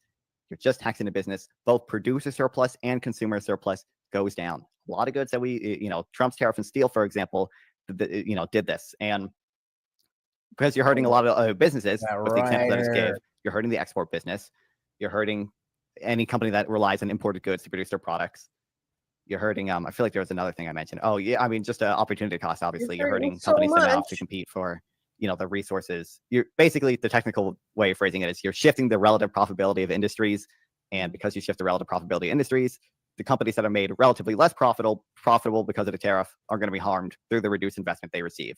You actually end up hurting a lot more jobs than you help. There is no good evidence anywhere that tariffs actually lead to a net job increase. They protect jobs in certain sectors, but harm jobs in other sectors. Remember, I brought up that Iowa car crop example, okay? There are two ways to get cars in America. The first way, everyone knows about the first way. You make cars in Detroit. Second way is you grow them in Iowa. You plant seeds, you wait until wheat appears, you harvest the wheat, load it on the ships, sail it to Japan. International trade, it's just a type of technology. Again, we might as well view Japan as a factory that turns wheat into cars. Yeah. Any policy designed to favor the first American technology over the second is designed to favor American auto producers in Detroit over American auto producers in Iowa. A tax or ban on imported automobiles is a tax or ban on Iowa-grown automobiles. You must hurt other industries in order to protect the industries that you protect with the tariff. And that is why, all the reasons why, basically no empirical study finds that tariffs actually increase net jobs. Specifically, like look at Trump's tariffs. they led to probably Trump steel tariffs led to a like 74,000 long-term gain. Job decline, specifically in the manufacturing industry, because manufacturers rely on steel for their products. And that's not even accounting for all the other jobs that were lost in maybe the service sector industry. The IMF has this huge study, 151 countries over 50 years, and they find tariffs reduced employment. They barely affect trade balances. They reduce total output. They and there was one other thing. Oh, they lead to, I think they even said it lead to increase inequality. So there's just no good evidence that this stuff increases jobs. And again, I will mention we have very good reasons to believe that trade increases growth. And because it increases growth, job opportunities will grow over time as the economy grows overall. And that is a really, really good thing. That would make sense. Is there a point where trade would eventually stagnate, or even if you have things that we need or use, like for instance, a VCR is now obsolete, right? So creating VCRs is no longer required. So that whole technology division of VCRs just died off. And I mean, it's a very I'm not saying that there can't be disagreement on economic policy and how this should go and that should go and da da da da da da da. But this is a great question to ask, because it's been how the entire world has been operating for so long that all of a sudden it's bad. And maybe so did the technology that went with it. Does that make sense at all? How I'm saying that? Yeah, I mean, the important thing to remember is that usually, as with any type of technology, it's going to harm some industries and help other industries. So obviously the internet probably automated a lot of things. People probably don't need as many receptionists because now they can use the internet. They can use ChatGPT to do everything for them. But it also created entire new fields in software development and all that, in every supporting industry around the internet. So I think actually, if you look at global trade, I think it has actually slowed down. I think since 2008, it's kind of stopped growing at the rate it used to. I believe. I don't think I ever. Yeah, because we had that tech boom, right? We had a huge. Well, yeah. So in 2008, you had the great financial crisis, and it seems like that kind of harmed a lot of countries. Do? So that just this just opened. Where are we? Boom, boom, boom, boom, boom, boom. With all really fuck, I don't know which one it is. I think it's this one. Oh fuck me, god damn it. No, wrong. Please, it doesn't matter. Oh, fuck.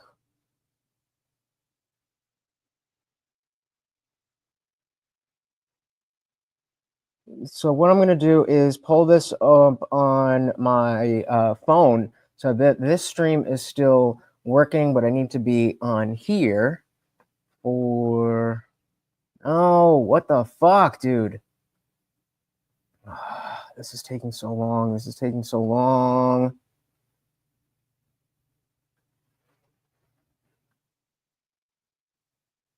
just need to get in there. It doesn't fucking matter. So give me 1 second here.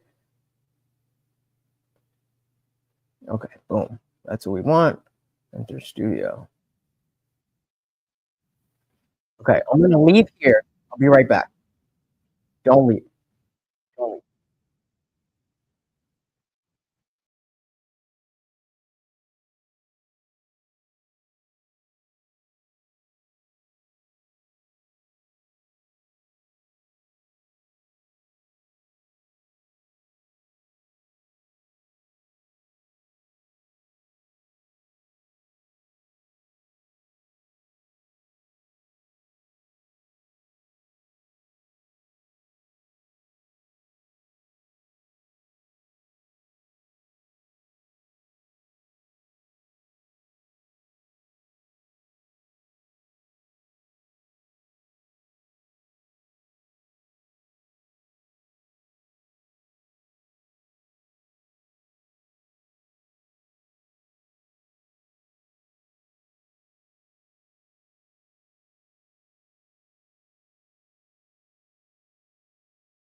Okay, are we still here? 10 to 18%.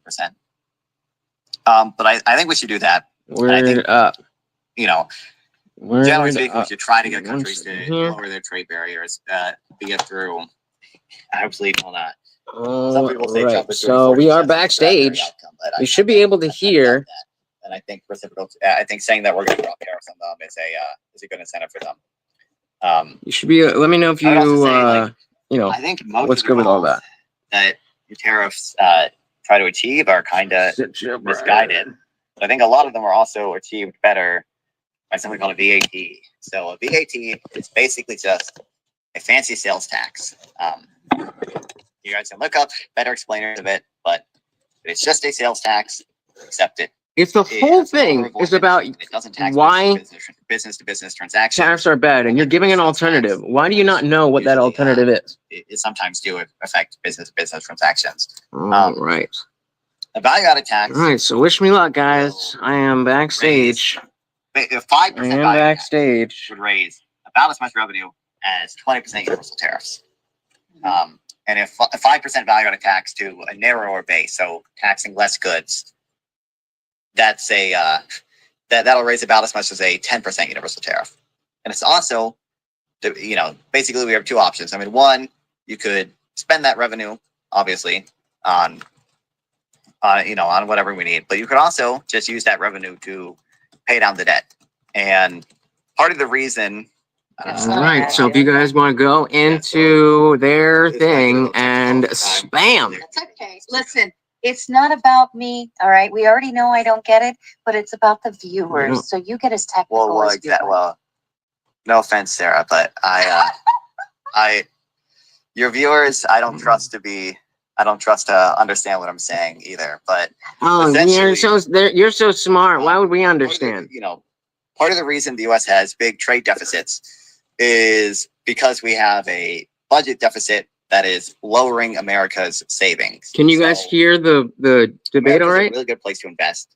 A lot of people want to invest in us. We have a ton of investment opportunities, but Americans themselves can't save enough money, essentially, to finance all that investment. What that means is a lot of foreign capital is brought in. A way to lower trade deficits is to raise the nation's savings rate. And if you lower the budget deficit, you will raise the nation's savings rate. I hope I'm not first, because and then I don't know exactly where to go with it. Budget deficit. I hope somebody else kind of brings the conversation a little bit more. Let's say focused. Spend the revenue from VAT or use the VAT to cut income taxes. A lot of people say we're going to raise money with tariffs and we're going to use that money to cut income taxes. We're good. Well, VATs only tax consumption. They do not tax savings. So I don't like the way that they fucking did this. Taxes all your income. Right. You're actually eliminating the discrimination against saving in the tax system. So you would also probably increase the nation's savings rate, even if you used it to cut taxes. Oh. Okay. That's fair. Not a bad deal. Again, I'm not smart enough to interpret any of that, but I think that you're saying VAT, it is a sales tax. I'm thinking about instead of. I'm thinking about trying something here. The tariff thing it says been good kind of concept. Oh, but it might not be the right channel. Whereas a sales tax, because there is a way to stream this directly to the channel, but I don't know if I'm signed in on the right account. Like kind of negating people's willingness to run through tariff stuff.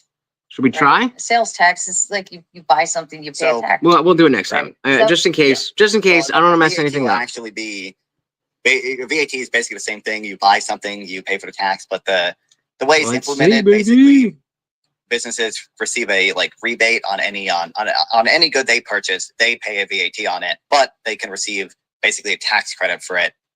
So you don't actually end up taxing any business-to-business transactions. In the U.S., the way sales tax is implemented, it's not meant to tax business-to-business transactions, but in effect, it does a lot of times because, a lot of small business owners just. If I am first, I'm going with the long-term. Right. They can end up paying long-term gains on those products. Right. I think there's one estimate that bring the American economy back from sales taxes is actually from those type of business-to-business transactions. And that makes sense because that would be an expense that you would in fact get like tax credits on when you're running your when you're doing your taxes as a business, the ideal, right? Yeah. Okay, I see what you're saying. Now, on a tariff, though, is there a consumption tax for that tax too, or is it just assessed like, on the no, you're paying it, value? we're not giving you any Well, no, I mean deduction it. on it? As No, each stage a of tariff. I culture. mean, you don't. I mean, it's just a sales tax. Well, it's not a consumption tax. So, a VAT and sales tax are almost supposed to tax consumption. They're almost supposed to tax goods that are like final consumer goods. Escalates pretty quickly on other tariff, topics. though, will tax, Hopefully, like I said earlier, hopefully. inputs, ordinarily, a VAT. I definitely wasn't first. So, I mean, I definitely wasn't first to click the link. A final product, right? Or you'll tax it, but then you get a rebate for it, essentially. And a tariff, on the other hand, does tax, like taxes what are called like capital goods, goods. You are just joining. I am backstage on the Raging Tomato channel. Really bad hoping that reduces the to get on panel investment and therefore reduces investment. Mm-hmm. Okay. And let me get through these, just a couple super chats here, and then we'll bring everybody up and then you can have your fun. Zach in with the big 5. Tariffs are indeed numerically bad, but what I'm going to have to. I don't really fully understand what he's saying, but I'm going to have to. Places like China into lowering tariffs on the U.S. Yeah, I mean, for one, I'm not convinced that's the case because Trump repeatedly, for decades, has complained about trade deficits. They messed up. We're going to end up running trade deficits with countries if we don't have tariffs on them. Long-term gain. Long-term gains. It just seems and a failing system now is still failing, and even unproven, but well-made methods are better than continuous slow death. Other than threatening to tariff them at like 100%, 60%, 50%, like all this like insane shit Trump is doing, which has created a ton of uncertainty. I hope I meet Mel. I hope I meet Mel. Crashed. That's part of the reason the bond market was freaking out for a little bit. That's part of the reason the dollar I'm nervous. Falling in world markets was because there was so much uncertainty around what tariffs were actually going to go into effect and everything. Then investors just started investing, dumping their dollars essentially and investing in Europe. They don't want to hold U.S. treasuries. They didn't want to hold U.S. stocks. They wanted to go to Japan, to Europe, to the UK, to all these emerging markets even. There are ways you can negotiate with countries without creating this much uncertainty, which we know from studies about, in Trump's first term, uncertainty decreases business investment. Businesses don't want to invest if they don't know what shit is going to be tariffed in, a week from now, 2 months from now. So, that's actually a fantastic idea. I haven't taken some in a little while. Box with the big 2 says, I get what he's saying. Yeah, box. Agree. Right. I mean, I think I will say, Also, tariffs are bad. That I was talking about the savings. That's good. That's the go-to. That's the go-to. That is an accounting identity. This might come up a lot tonight, but accounting identities are true by definition. So anyone can go ask ChatGPT. Anyone can Google. Is it true that savings minus investments is equal to the trade deficit? And it will tell you yes. This is not like a model in economics that might apply sometimes, but might not work out sometimes. This is something that's true by definition. It's always true. That's exactly what I was thinking about. Accounting identity. Like, basically, come on, man. They're sitting up there. They're just sitting up there. Put my name in the thing. Go to Wikipedia for the accounting identity, and it'll say something that is true by definition. Yeah. Okay, that's fair. And then Grid follows up from earlier, and he says, I understand what you're saying, Non-Fun. I just don't think you actually believe it. Hey, Grid, I know we're talking to each other tomorrow, I think, on a panel tomorrow. Are you? Go ahead, shout that out. Give a little advertisement.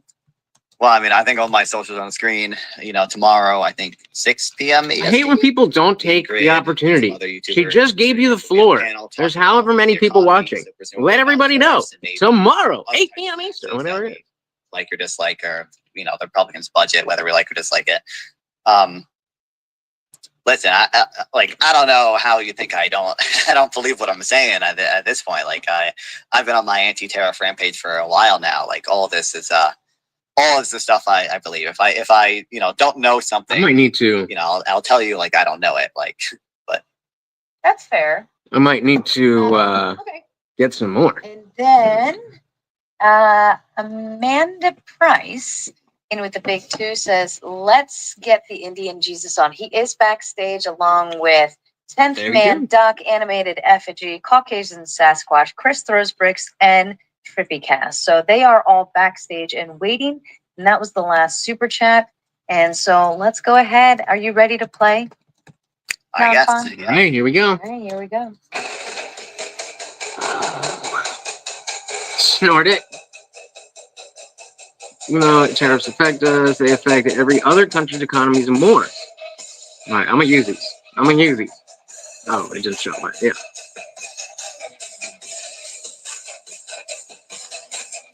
Am I gonna get in trouble for this music?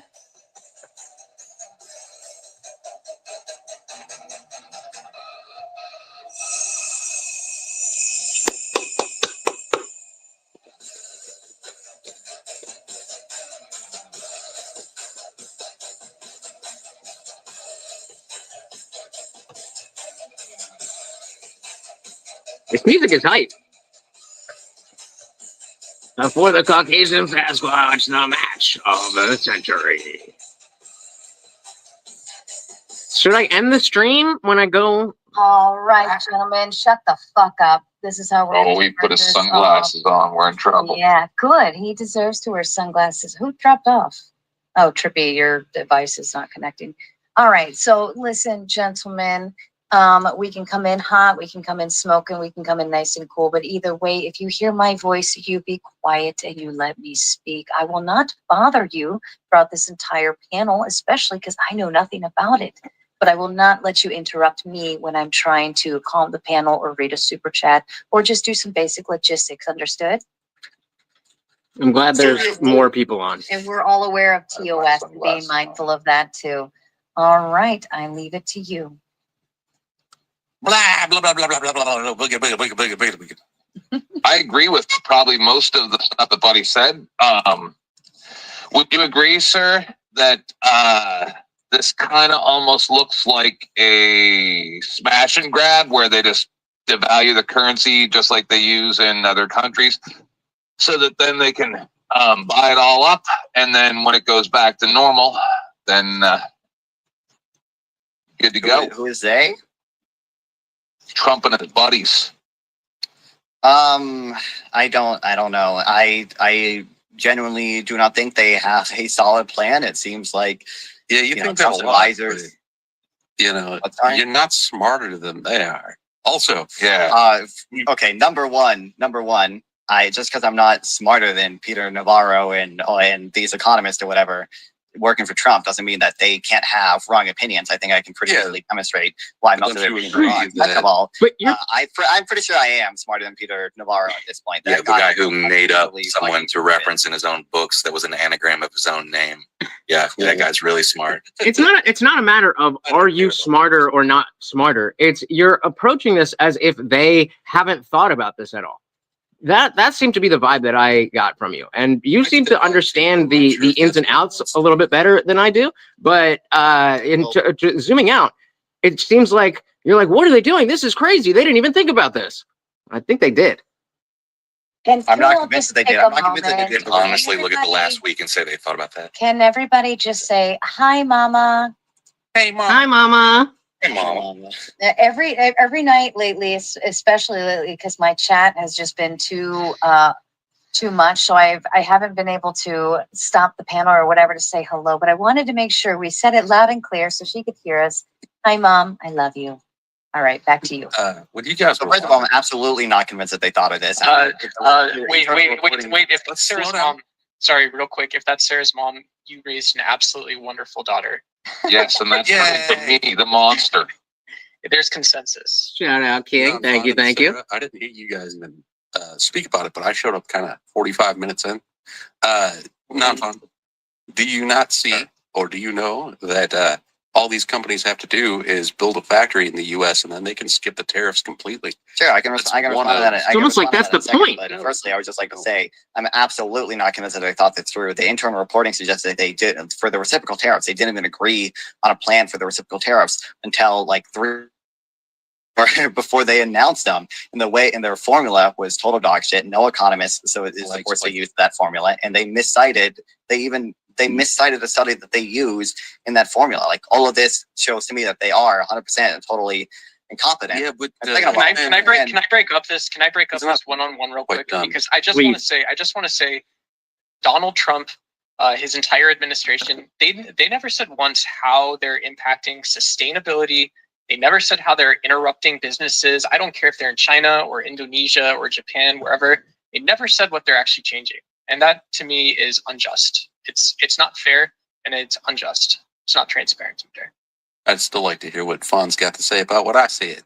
Yeah, so number one, I think there's very good reasons to believe that the aggregate impact on manufacturing from these, tariffs and everything will actually be quite negative. We just got today, like, the I guess I am going to have to fight for some airtime. Expectations for them are super low. It's only plunged this much in a month 3 times before, twice in 2020 during COVID, and once in October 2008.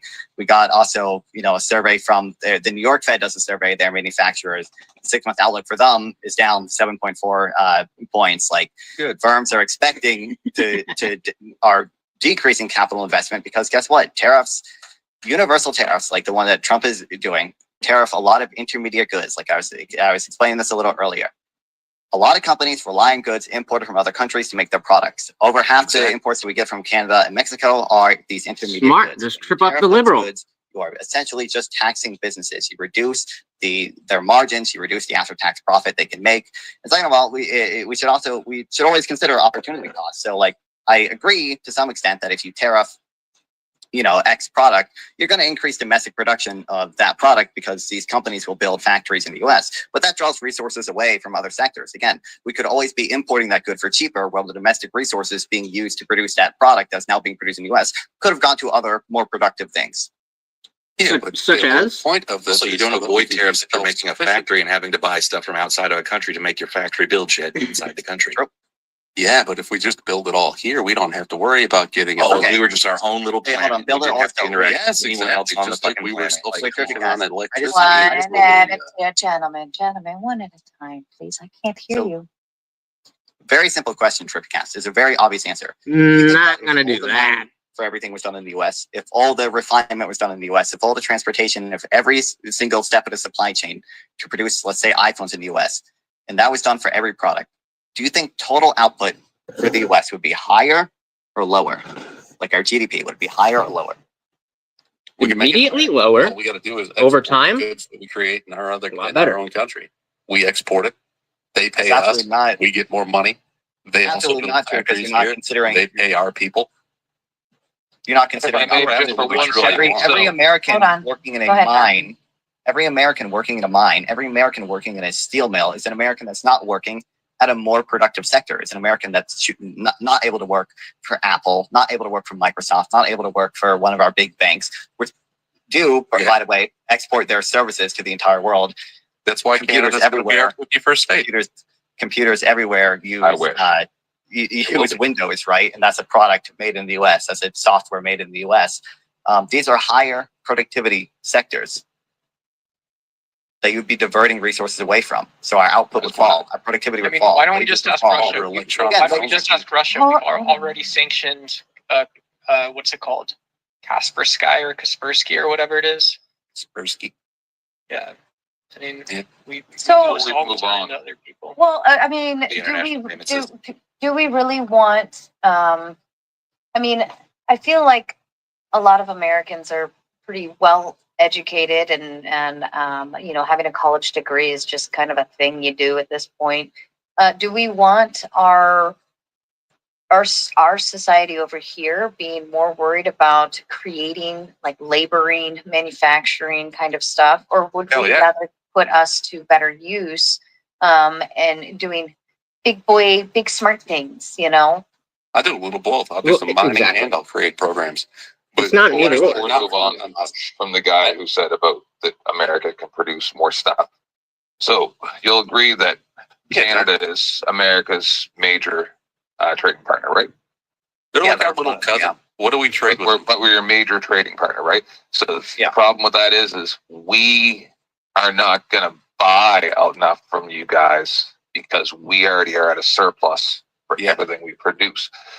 So that's going to negatively impact America, whereas all of our prices for groceries and the majority of things that I buy are to pre-COVID pricing again, where everything had almost doubled. I literally It has nothing to do with Trump's economics at all. But I think it was just an incredibly stupid thing that you said. You're saying what? Okay.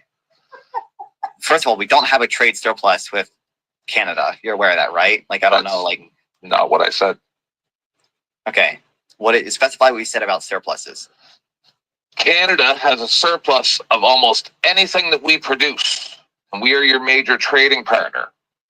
America cannot sell stuff to us like the other gentleman suggested because we already have too much. As soon as the tariffs went into place, groceries were on sale everywhere. I stocked all my freezers up, everything, because things were cheaper, as cheap as they were before the pandemic. And y'all were making fun of us talking about egg prices right as the election was going on. Have you checked the price of eggs all lately? That stuff has gone, like I said, all down to pre-pandemic pricing. That's great. That's great. You have that anecdote, but again, the Trump administration's own fucking study. It's not an anecdote. I'm not even. It has nothing to. Next, you're going to say that. Well, that's just Biden's economy. Your age and have been in this field for a very, very long time. I'm not contradicting you. I'm contradicting the other. Just listen to the guy. All right, get to the point. I'm contradicting the other guy that said that America can create more things to sell. But the problem is you guys don't produce anything we need. And Canada's not really producing anything we need. I mean, that was so I'm saying it would be a good thing if you guys did produce more stuff. Visit factories in your country. Okay, hold on. Canada was sending some wood over here. We don't need that. What did you say about oil just now? Wait, what do you mean we don't need? Wait, what do you mean? Canada exports a lot of oil to us. We buy a lot of oil. What kind of oil? I can at least say a little bit. I don't remember. I don't remember the terms. But it's Canada just uses oil or whatever. All right, let me interrupt, gentlemen. Box with a big 5 says, we used to be a steel town. The unions drove them off in the late 70s. Any thoughts on that? Not really. Bring it back. Trade as localized cost but diffuse benefits. So I'm not going to deny that there were absolutely some towns that kind of got fucked over by free trade or whatever. But we have to consider the static and dynamic benefits from competitive advantage in free trade. Well, and so I mean, look, that broadens the conversation beyond just the tariffs. Then, right? Hold on, real quick. Can I just respond to it? Every consumer in the U.S. benefits from the cheaper steel. Every business in the U.S. benefits from cheaper steel. I also want to answer from Trippy because he said we didn't need Canadian lumber. Do you think that lowering input prices for businesses is good? Lowering input prices for businesses does not matter to me. Hold on, I don't know what's going on there. Also, if there's any oil that we need from Canada, it's too bad we're going to drill in that. So we get our own oil. We produce our own fucking oil for our own needs. We were already self-sufficient on electricity before Biden got in there and reversed that shit. Mm-hmm. We had the pipeline from Canada under Biden as well. We got rid of the pipeline, right? We've been doing all right. We're going to do better by actually having our own oil and not having to depend on other countries. If you want to sit there and get everything, talk over me or whatever. If you want to keep getting shit from other countries because you think it's cheaper, but having to cross like war boundaries, having to go to other people that we are enemies with and beg and plead for them to give us shit. If you think that's really such a great idea, why don't you go into politics? There's different problems. Hold on. I have my hopes on Nanfan going into politics one day. I think he could make everything beautiful. Nick H with the big 5 says, "Hi Sarah, you should contact Rinyald's notebook and First Amender someday." Very. How am I doing? As well, actually, I don't want to say too much. Say that Rinyald, but I also got to get in there for an upcoming debate, along with it'll be with Grid 1. And hold on, let me get to it so we can kind of have the conversation because it'd be nice. Classy Neurotic, and then also Pentuple TV. They will be duking out the Doge conversation on the 28th. So that is on the books. And I believe First Amender did make his way into my Discord. And I feel like I had a conversation with them and said to jump on the open panel. So great minds think alike, Nick. They're already kind of here. Thank you. And before we, all right, back to you, Jeff. Okay, wait. Before we jump back in, real quick. Number one, anyone can Google it right now. Everyone should Google, does reducing input prices shift supply to the right? And you will see that reducing input prices shift supply to the right. So that's a really good thing. Used to getting these things from other countries and having that little drop in price. Increasing the amount of things that businesses can produce, it lowers prices, it increases total output. That's just shifting supply to the right. It's just a really good thing. It increases quantity and lowers prices. That's a really good thing. Yeah. Consumers benefit from it. Producers benefit from it. It's really great. It increases quality. Can I definitely decreases quality? When we buy lumber from Canada, that lumber is cheaper than it would have been if it were produced in the U.S. That's at least part of the reason that we're buying it. And why is it cheaper? Because you guys have more forests. Are you kidding me? So that's part. Yeah. So why is it cheaper? Supply and demand. Do you understand supply and demand? Cost is lower. In large part, the opportunity cost is lower for Canada because they don't have as other high tech industries as we do. Like that's That doesn't make any sense. Sucks. Is you're long and short. All right. The reason for the record, 10th man got booted to the back for speaking in anecdotes again. Will you not learn, good sir? But yeah, now you got Dustin Buck up here. All right, back. You should have less time back there because that was. Thank you, Sarah. You're welcome. You can thank Neve. Yeah, I just wanted to comment on strike. Oil stuff because what we buy off of Canada is crude oil, and we refine it in the U.S. and sell it back to them. So that is already it's already an efficient way of us making money off it. Like the reason we do that is I'm trying. Actually can sell it back. So it's not just like a trade deficit, right? Like we're not seeing like a humongous trade deficit with them because of this situation. It's we both gain from this trade. I don't know. That sounds like we're taking advantage of Canada. Do you know what the sellback price is after it's been refined, as opposed to our import price for what we pay for? It's higher for refinery. You could say that, but do you have any numbers to back it up? I don't have any numbers off the top of my head, but like it is higher. Do you? Yeah. Having crude oil. Presumably, if it was lower, these companies wouldn't be profitable. They'd be losing money, turning something into a less valuable commodity. Like what? Like, and that's why it's no. That's processed kind of economy. We want to be the country in the world that we are the experts. We are the people that. Who's we? Do you have a mouse in your pocket? America. United States. I'm sorry, I'm an American. I don't know what you are. I know there are America. Goddamn right. Anyway, so as an American, I want to have the best kind of experts in my economy, showing that the United States are the leaders in this global capitalist world. I believe in capitalism. I understand a lot of I want to ask, like, what do you think we should be doing instead? Like, what is the big plan? They want to have a world where you have all manufacturing done as an autocracy, where everything is done in the United States. It's completely stupid. It's completely fabricated, and it's only done because you hate Democrats and you hate liberals. Does America have to export in order to make money? Yes, absolutely. Well, kind of exports are the way that we get foreign currency to pay for imported products. So yes, but so do we know? Sorry, that's funny. Tell the pretty brown lady to shave. What did I miss? How did I miss this? I am pretty. Can't argue with that. Pretty. And he's a lady. Thank you, Smokey.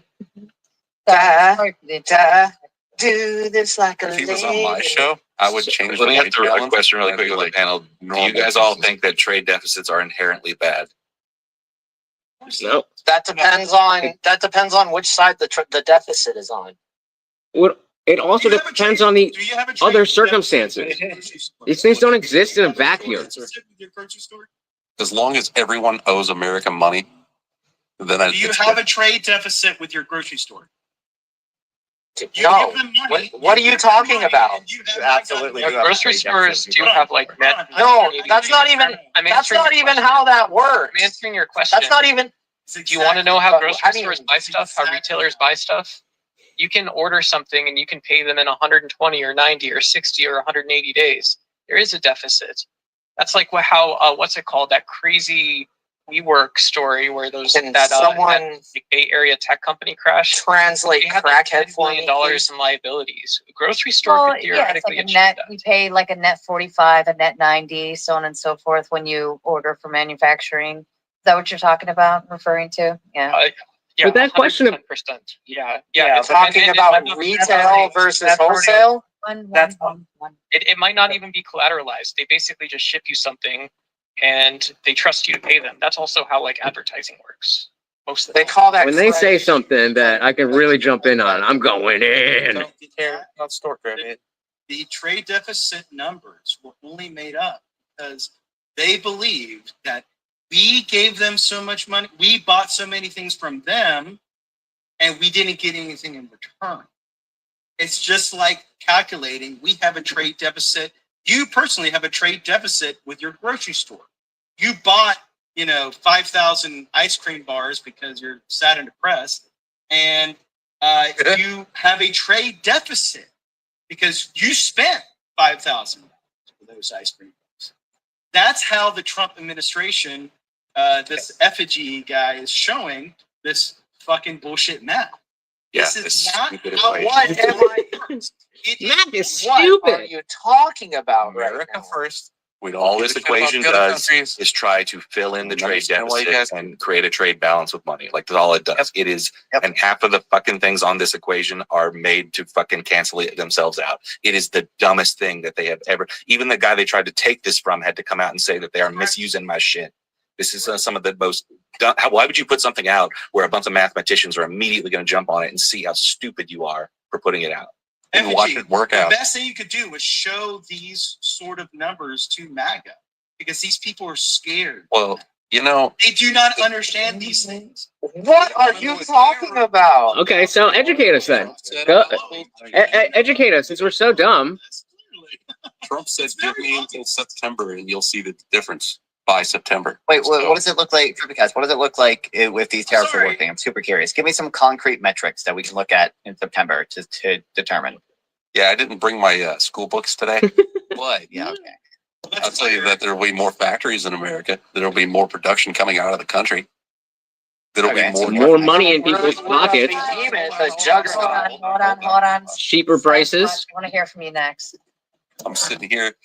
Do you guys even know that NVIDIA is moving factories to America so they can build chips here? Who is? Yeah. Do you know why? NVIDIA, the GPU and chip maker. We'll have manufactured chips in the U.S. Do you know why? It has nothing to do with infrastructure bill or the CHIPS Act, and it has nothing to do with those things. Exactly. You can hold your breath and squeak a laughter if you want to. Anything that's going to happen a few months into the presidency of a president was enacted before he got it. Okay. I want to hear Sasquatch. No, it wasn't. I'm sort of trying to digest all of this from both directions, and I mean, I'm usually a two-pumper kind of guy, but I'm having trouble keeping up on both sides of this one. I'm not going to lie, a little out of class here. Economics was never my strong suit. I married money. I don't know what to tell you. There's a dollar sign, my friend. There's a dollar I slept for a geek out and still Cash App. That's his Cash App.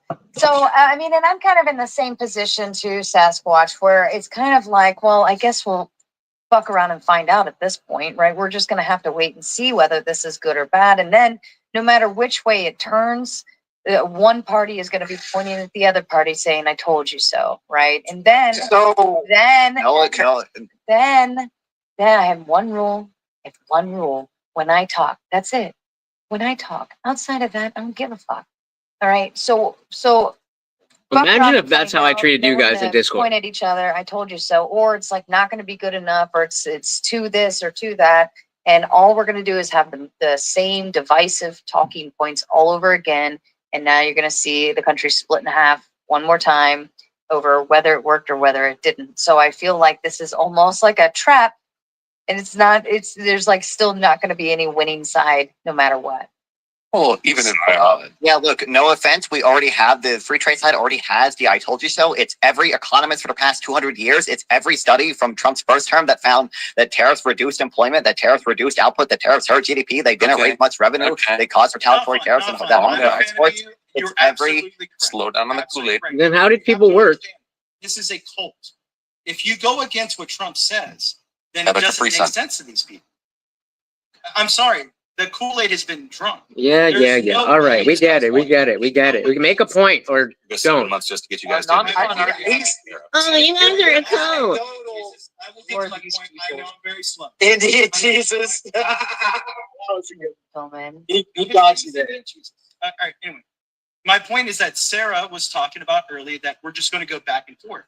Yes, we are going to go back because there is one side that only believes in one thing. What did my leader say? That's what I believe. And unfortunately, this is so disingenuous. So you win. You win then. Checkmate. Objective truths do not compute with one person saying that they believe one thing one day, and when someone says something contradictory, or when the market crashes and completely goes against what the projection. Market never crashed. Market never crashed. Market never Project harder, Daddy. Project harder. I'll show you exactly what I'm talking about.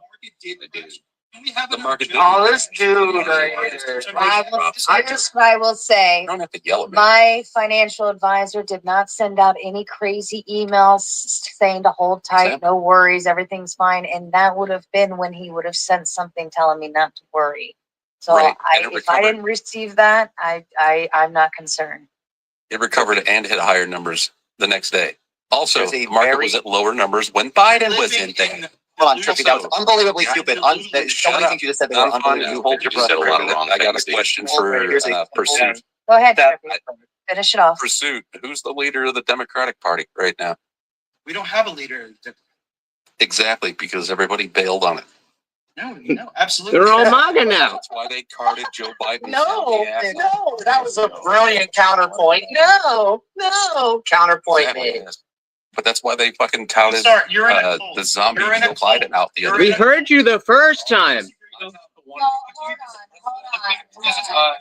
one you're repeating. And then I will just start throwing you all backstage if you don't shut the fuck up. One rule. Pursuit, I think your argument is very weak in terms of by calling it a cult and by saying that we're just following one leader. Obviously, there are reasons why people are agreeable to the man that they all voted for, right? And then also there are different dynamics all over the place. I wouldn't view myself as a cult leader if I voted for if I voted for Trump, or if I choose to be agreeable to, oh shit. My thing just like stopped. Oh my God. Okay, we're still here. Like I wouldn't view that as a cult talking point. And if you're gonna call it a cult, I'm going to ask you to actually give me a lot more standing defensive points to that claim before we move any more forward. If not, then it's just kind of an ad hom point. I'm not trying to do that. It's very obvious. I just try to lay out an objective fact. The fact that the markets did go down. Did they not? And you told me the only thing that matters to you is if your own personal advisor told you that you needed to be worried about it or not. Right now, we can Google. Right now, we can look at the S&P 500. Right now, we can look at any sort of NASDAQ, any sort of standard. Did the stocks go down when the tariffs were announced? Yes or no? It was did the global economy? I'm sorry, I thought this was only for me. 100% they did. Yes, that's called a knee-jerk reaction.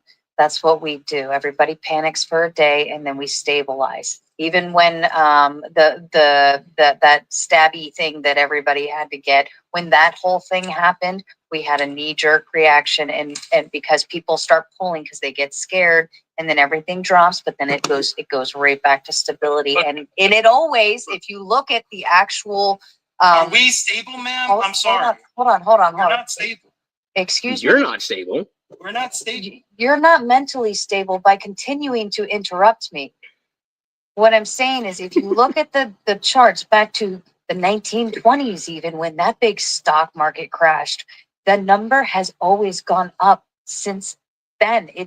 Even though it has downs, it's still not further down than where it started, even back to 1920. It's always continued to rise every time. So you have dips. That's normal. That's why you invest when you're young, so that you can afford those little dips, so that you're not retiring on like an oh shit moment, right? You have time to let your money harness and go up and down. It's going to do things. That's perfectly normal.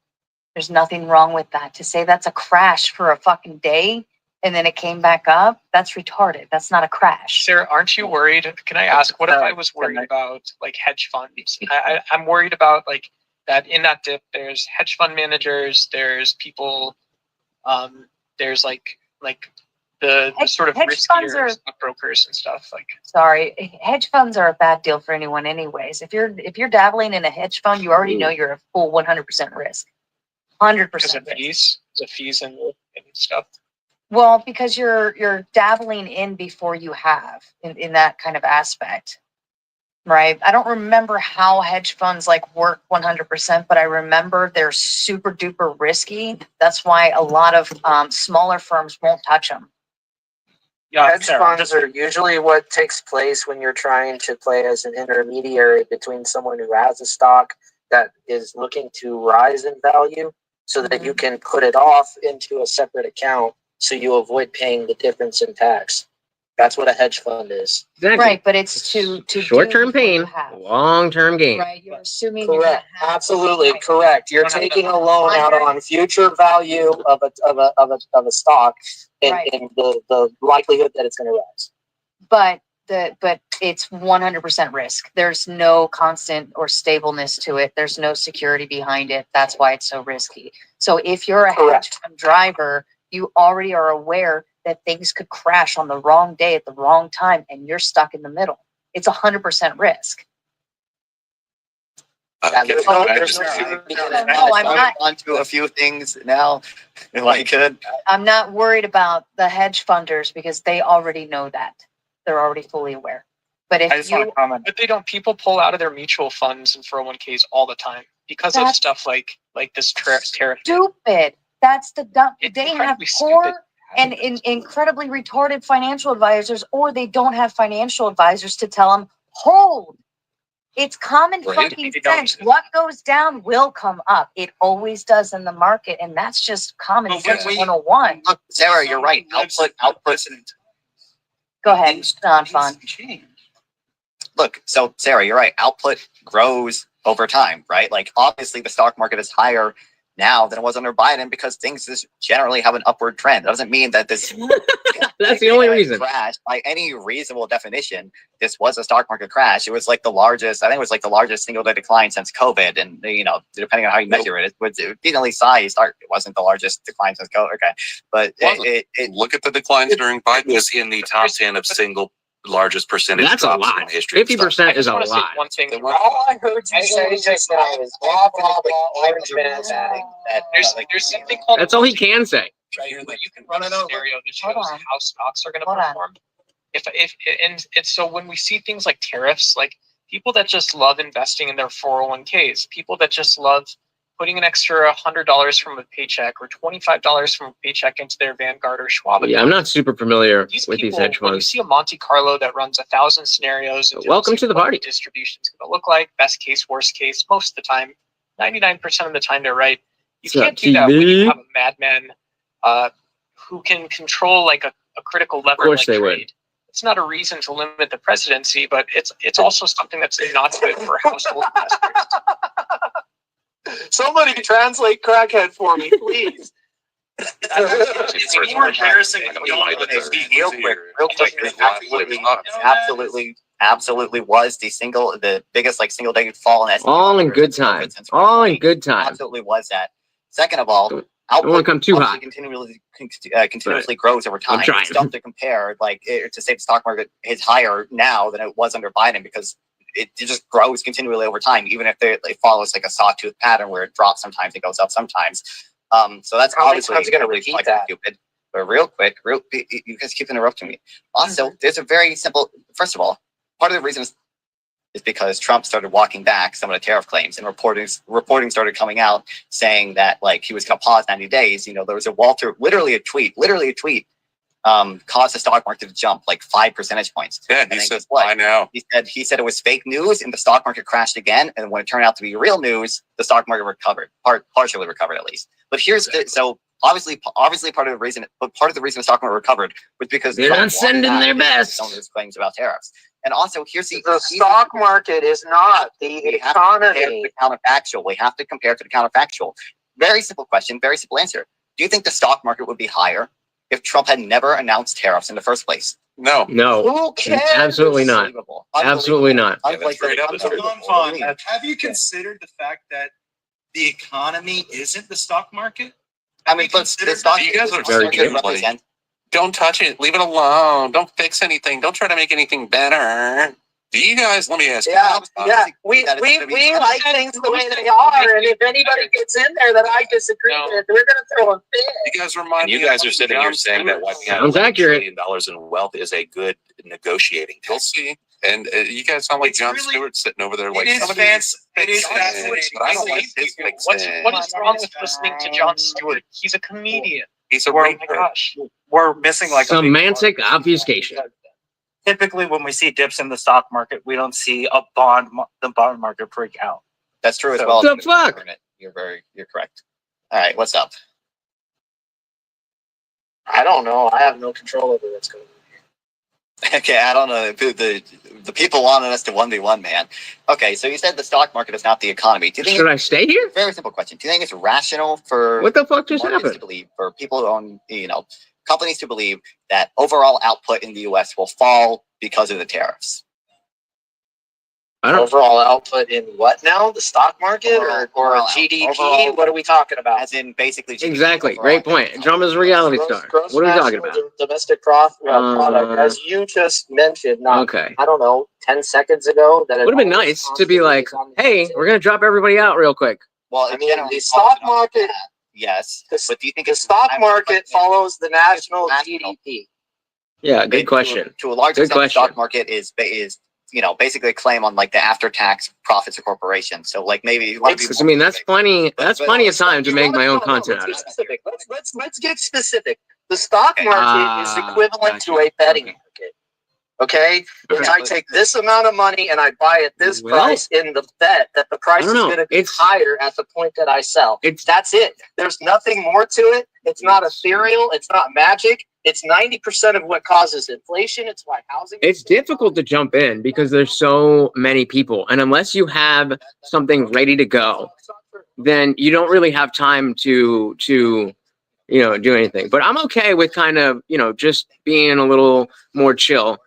First time on, I was gonna, when I did raise my hand to be like, oh, we come back in, and she just fucking blew it right. I was gonna be like, oh, first time here, I just wanted to say thank you and jump back in. But doing what we gotta do. Whoever said stocks are the economy. Yeah, but you notice how he only used that to say that the tariffs are bad. The stock market counts when it helps them, but not when it doesn't. Insane. The backbone of money. I've got to get back into this. It's basically that other. So it's a combination. I don't know how it's relevant, but it's a combination of the authority of the issuing government, basically. So because the U.S. government collects money in taxes. Well, I guess next time. No, you're 110% wrong. I'll be downstairs. 10% right. So people want to because the U.S. government needs U.S. dollars. No. Want dollars, so they pay their taxes.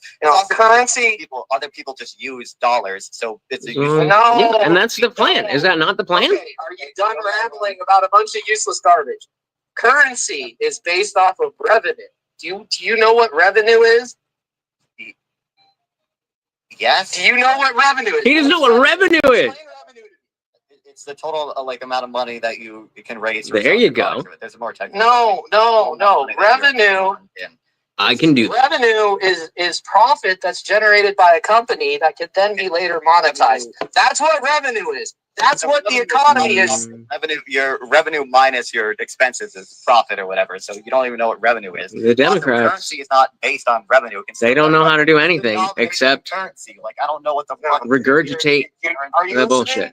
bullshit. Listen to what I'm saying. Know what you're saying. You don't generate revenue unless you generate value, right? That's how, like, if I'm a grocery market, right, and I'm selling produce, okay, I don't generate.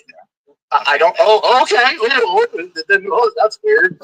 No, look, buddy. You don't generate. You don't generate current. Yes, that's exactly what it is, and that is how the economy works. You have to generate. Oh, I'm seeing it on the screen. 5 fucking Canadian dollars to get me kicked out the pan. I mean, not kicked out, but you know. They generate currency. So when you ask me, and I think this is what most reasonable people would interpret this as, what is the value of money based off of? I don't think people are, expecting.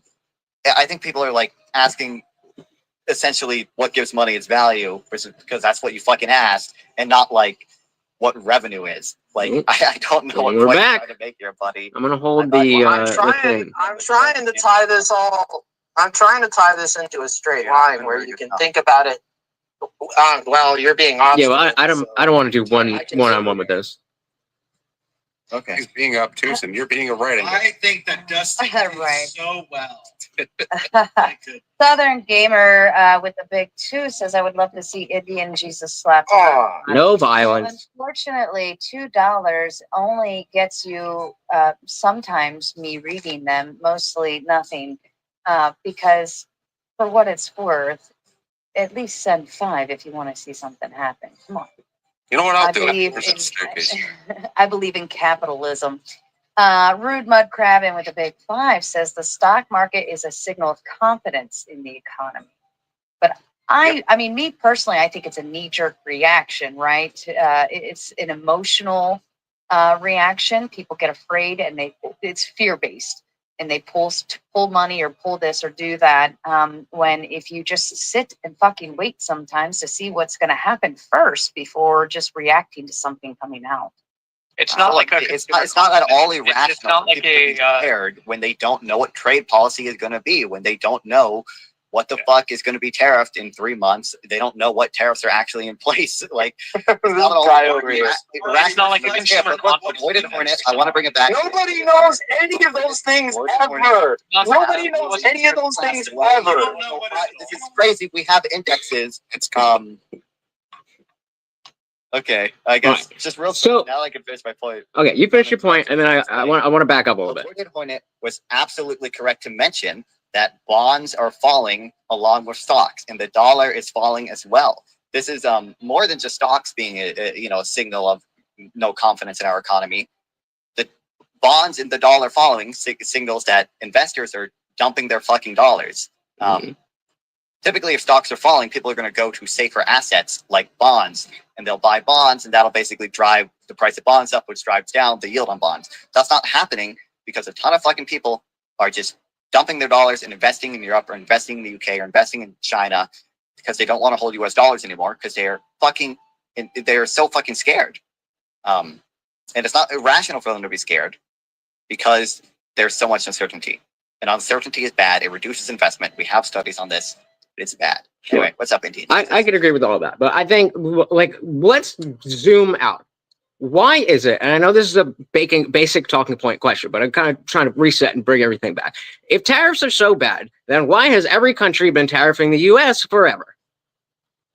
Look, so one, I'll say most countries don't have a particularly high tariff on us. They have about, like the EU has like a 1.64% average weighted tariff on us. Right, but why don't they have 0 if it's bad for them? Right, so I think it is bad for them. But look, there's an entire subfield of economics to answer this very question. It's called public choice economics. Essentially, a big reason why these tariffs happen, very low tariffs, mind you, but there are some exceptions in other countries, is because tariffs have very concentrated benefits and very diffuse costs, basically. So take sugar in the U.S. A sugar tariff gives sugar companies in the U.S. billions and billions and billions of dollars. But each individual U.S. consumer only pays like $30 a year more for sugar because of the sugar tariffs. What this leads to is something called rational ignorance. I encourage everyone in the audience to look up rational ignorance. It's not like a thing I'm making up. It's actually rational for consumers in the US and other countries which have similar tariffs to essentially not fight back against these tariffs, because it would take more time and effort to learn about what industries are tariffed and why they're tariffed, and then like organize to fight back against them. So why couldn't that apply to America? It costs more in terms of opportunity cost than it is to just pay the cost of the tariff. It's rational. Okay, so why would that not apply to America? What? Sorry. Why, if it's easier for them to have the tariffs than to fight them, then why is that not the case with American tariffs? What do you mean? What do you mean by that? I think a big reason why tariffs exist in the U.S. prior to Trump is because of that very thing. I gave the example of sugar tariffs. I think the reason sugar tariffs in the U.S. exist is because of the rational ignorance. That's not. No, what I fine that I'm the rational ignorance. Sure, I've not personally heard that, but I'll just take your word for it because that's not really directly what I'm talking about. I'm trying to get your perspective on the idea of why you think that, you know, when our entire country ran on tariffs for a long time and everything was good.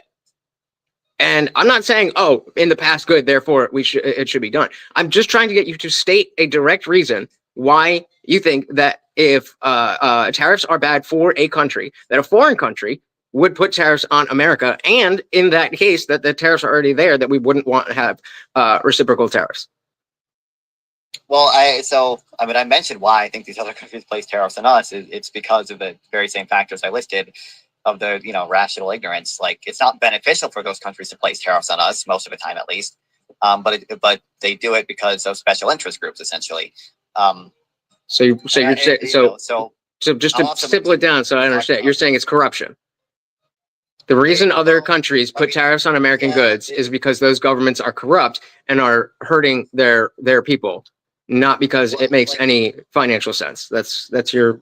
Basically, it makes financial sense for special interests, which have more control over the government, right? Like, you don't have to be, I would say, like a holistically corrupt government to have special interest lobby for tariffs. But a big reason why tariffs exist is because of public choice theory and rational ignorance. Absolutely. It's not because it is in these countries' interest to tariff us. So do you not see again, I'm going back to talking points because I want to keep it simple. The short term pain for long term gain. That if we have these tariffs and it temporarily puts prices up, but it puts the American the American market more even, then everybody can lower their prices. No, look, there's just no good evidence to believe that tariffs will lead to a long-term gain. There was no good evidence that telling Kim Jong-un that, you know, he's going to meet fury and fire would be the best way to. Come on. Just me for a second. There, am I back? There he is. Okay, you're back. Got about 1 minute left. Gotcha. So nobody knew that we had no evidence that telling Kim Jong-un that he would meet fire and fury if he, you know, if he said, I don't even remember exactly what it was, but when Trump said that to him, I was, even before I was a Trump fan, I was like, yo, what are you doing? This is a maniac. And my dad, shout out to Papa Lutch, who has been with Trump all along, he's like, no, you don't understand. This is what Trump does. And I was so skeptical, but guess what? Trump was right again. You can only see somebody step on a banana peel and do a backflip so many times before you believe, I think this person can do a backflip, even if I can't. There's a better way to say what I was trying to say. All the economic models, and well, I was going to say the majority of economic models, like comparative advantage, like new trade theory that I can provide you, say that trade is beneficial for nations and stopping trade will have cost in the short term and in the long term. And all the empirical evidence, again, I shouldn't say all, but 99% of the empirical evidence backs this up. We have studies from Spain. We have that study I cited from the IMF that all show. We have studies from Argentina that all show trade is generally beneficial. Stopping trade reduces growth. It reduces productivity.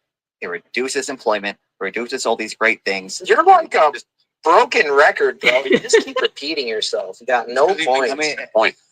Yeah. And I just want to make a logistical observation for the viewers watching. I also have Dragon Rage backstage. I have Powder Dusty. I have Melanie, the Furby, and I have James live talks, and I still have 10th man sitting back here. So in order to get them up, you have to boot someone off.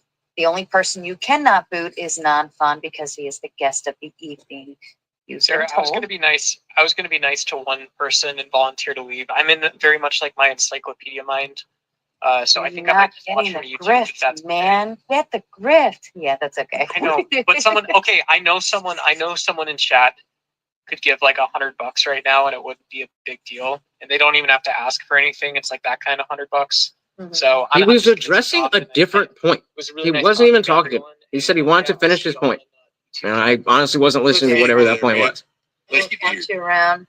And the cut with the Big Ten says, Non-Fun 2020 economy had worst economic growth since World War II, but the stock market was pretty good, so it's not directly linked. We also need tariff for protection and revenue before income tax. And I'm going to let you respond, and then I have to screen up to bring someone else on stage. Go ahead, Non-Fun. Yeah, so look, I mean, I think during COVID, we basically had, what's called like a K-shaped recovery, where like during the volatility lockdowns during COVID and all that jazz, like a lot of stocks went down, but some stocks went up because, for example, people started using Netflix more. They started using a lot of, tech products more, and that made their stocks go up. And there were, quantitative easing from the Fed and all these things that kind of supported a lot of companies, which made which sort of stabilized the stock market. And also, when you say the economy had the worst economic growth since World War II, yeah, I don't even know what he was talking about when I got pulled up. So I was just like, okay, I'm not talking about that. One of the higher that year. Yeah, I know. It's like you have a point, but I'm going to choose to ignore it for the cherry picked point. Yes. Okay. So we need tariff for protection and revenue. I mean, I can explain to you again. I'm going to sound like a broken record. Why protectionism is generally bad? It's because trade generally has all these benefits, and it protectionism prevents countries from specializing in certain things, and there's an opportunity cost for countries to not specialize, basically. And obviously, I understand that we use tariffs for revenue before income tax, but that was because U.S. government. That was for two reasons. One, the U.S. didn't have that much state capacity back then, so it was just harder to implement income tax. It was also unconstitutional.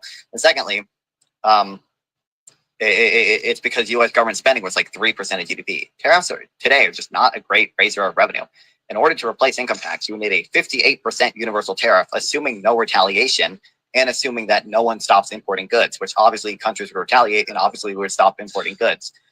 If you want to raise revenue, do a 5% VAT. A 5% VAT to a broad base would raise the same amount of revenue as a 20% universal tariff, and a 5% VAT to a narrow base would raise the same amount of revenue as a 10% universal tariff. And you don't think any other countries are going to argue against these VATs? And no, because they're explicitly allowed under WTO rules, because the VAT is a trade neutral tax. Do you recognize that? Oh, so the rules will allow it, just kind of like tariffs are allowed. Hold on, Dustin. You have been booted. Lauren paid to kick you off. So no. Remove you. And then let me get a screen up. And then also I see Rude Mudcrab paid to bring up Powder Dusty. Oh, Dragon Rage, I see you. You're good Rude now. Mudcrab is awesome. If you want to go back to Avatar, that's totally fine. All right. I didn't even let him know I was backstage. I did. Did you not? Oh, you did? Oh, no, I didn't hear. Yeah, she mentioned. Of course, because you never pay attention before you come up here. You break all of I wasn't even sitting here. I sat down. I took my headphones off and walked away, and then forgot I was in here until I came back. All of your panelist rules you break. All right, go ahead, Trippy. Yeah. Pursuit, Non-Fun. I don't know who else. Maybe Effigy, probably not, because he's got a brain. And you guys do have brains too. I'm not saying you don't. Do you guys think that Trump is a fascist? I don't see how it's relevant, but question. I would say. And answer. Is there a point? Objection baiting. I mean, fascist, I think, is a dumb term. I think Trump has authoritarian tendencies. I would say that, but I don't think he's particularly. I don't think he's full-on fascist. Let's ask Trippy. What do you mean by fascist? I was asking you too. Yeah, what do I mean by fascist? Why are we letting What do you guys mean by fascist? Wait, yeah. Let's not go down the line of argumentation. You see what I mean? Because you can call anybody a fascist. See, that's my point. It's a waste of time if I said yes. Do you think he's a racist? I completely don't understand that. This is a total waste of time. No, it's not a waste of time. I have a point. Okay, well, I think you should bring up the point then. Well, I'm asking, do you think he's a racist? I want to see if they have shared opinions. I don't know. No, I don't know him as a person. Do you know Trump as a person? I'm noticing that Hornet and Effigy and Dragon. I don't know. Not saying anything. I don't know. I don't know what people without due process. You have been removed. Can I hit my point before I get moved? Quickly. Not under fascism. Look, if he was a racist or a fascist to those who do believe it, then why would he why would he be trying to make an entire country citizens of the United States, meaning Canada? That's all. Wow. I think I got brain damage from that. Why would a fascist have expansionist plans to take over another country? Yeah, I know it's unheard of, Trippy. It's unheard of. Why would a fascist would want to invade another country or take it over, right? Melanie, did you come up here because you saw me here? Oh my God, Neve is so based for letting me on. Neve is amazing. Thank you. It's hilarious. I don't know who Neve is, but she's amazing. That was hilarious, Steve. Shout out to you. Good one. So non-fun. I want to bring up something about you talking about protected industries potentially. You talked about then a question that came up was stating that it would be better off for anybody that's working in a mine to be going and working for Microsoft and such. So what part of that would be a situation of not protecting that industry? Because what happens if we go into a physical war with China or any other country? That industry has already taken massive hits over the last 2 decades. And if these mines start shutting down even further, how quick are they going to be able to come back up? What impact will that do to the economy as well as our infrastructure? Yeah, look, so like I'm happy to grant sort of like a national security carve out, like any, basically any economist is going to tell you, obviously there are some strategic goods, some strategic industries that we should protect, and part of that protection might involve tariffs because of for national security reasons. We need to make chips here, we need to make batteries here, all those things. So we should probably not buy batteries from China. But look, here's what I'll say. I think the way that Trump is going about tariffs is not going to help these places. Again, I cited earlier the surveys from the Philadelphia Federal Reserve and the New York Federal Reserve. They're surveying manufacturers, and they're all expecting to have like lower output and reduced investment in 6 months from now because these tariffs apply to like intermediate goods, all the goods that they use for their own production. These mining companies rely on imported equipment. And I also say like Biden had a big focus on what he called like friendshoring, basically taking supply chains and moving them out of China, but towards friendlier allied nations. I don't see a problem with getting steel from Japan. Not that China was ever a very big, China was like usually number 9 in like the countries we import steel from. But Japan is our ally, South Korea is our ally. I don't have any issue relying on them for steel and everything because we still save money and they're our allies, so they're unlikely to ever like go to war with us, or and applying tariffs to all these countries means that countries won't just move out of China.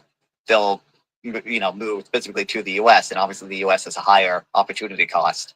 I grant you that, but here's the situation. Those industries aren't actually being protected as of this moment.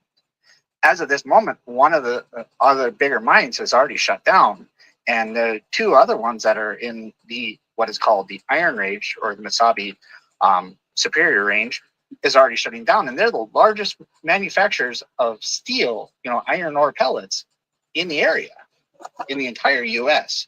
And those shut down, the entire economy in those areas crash, and people move away. How quick would it be to be getting those back up?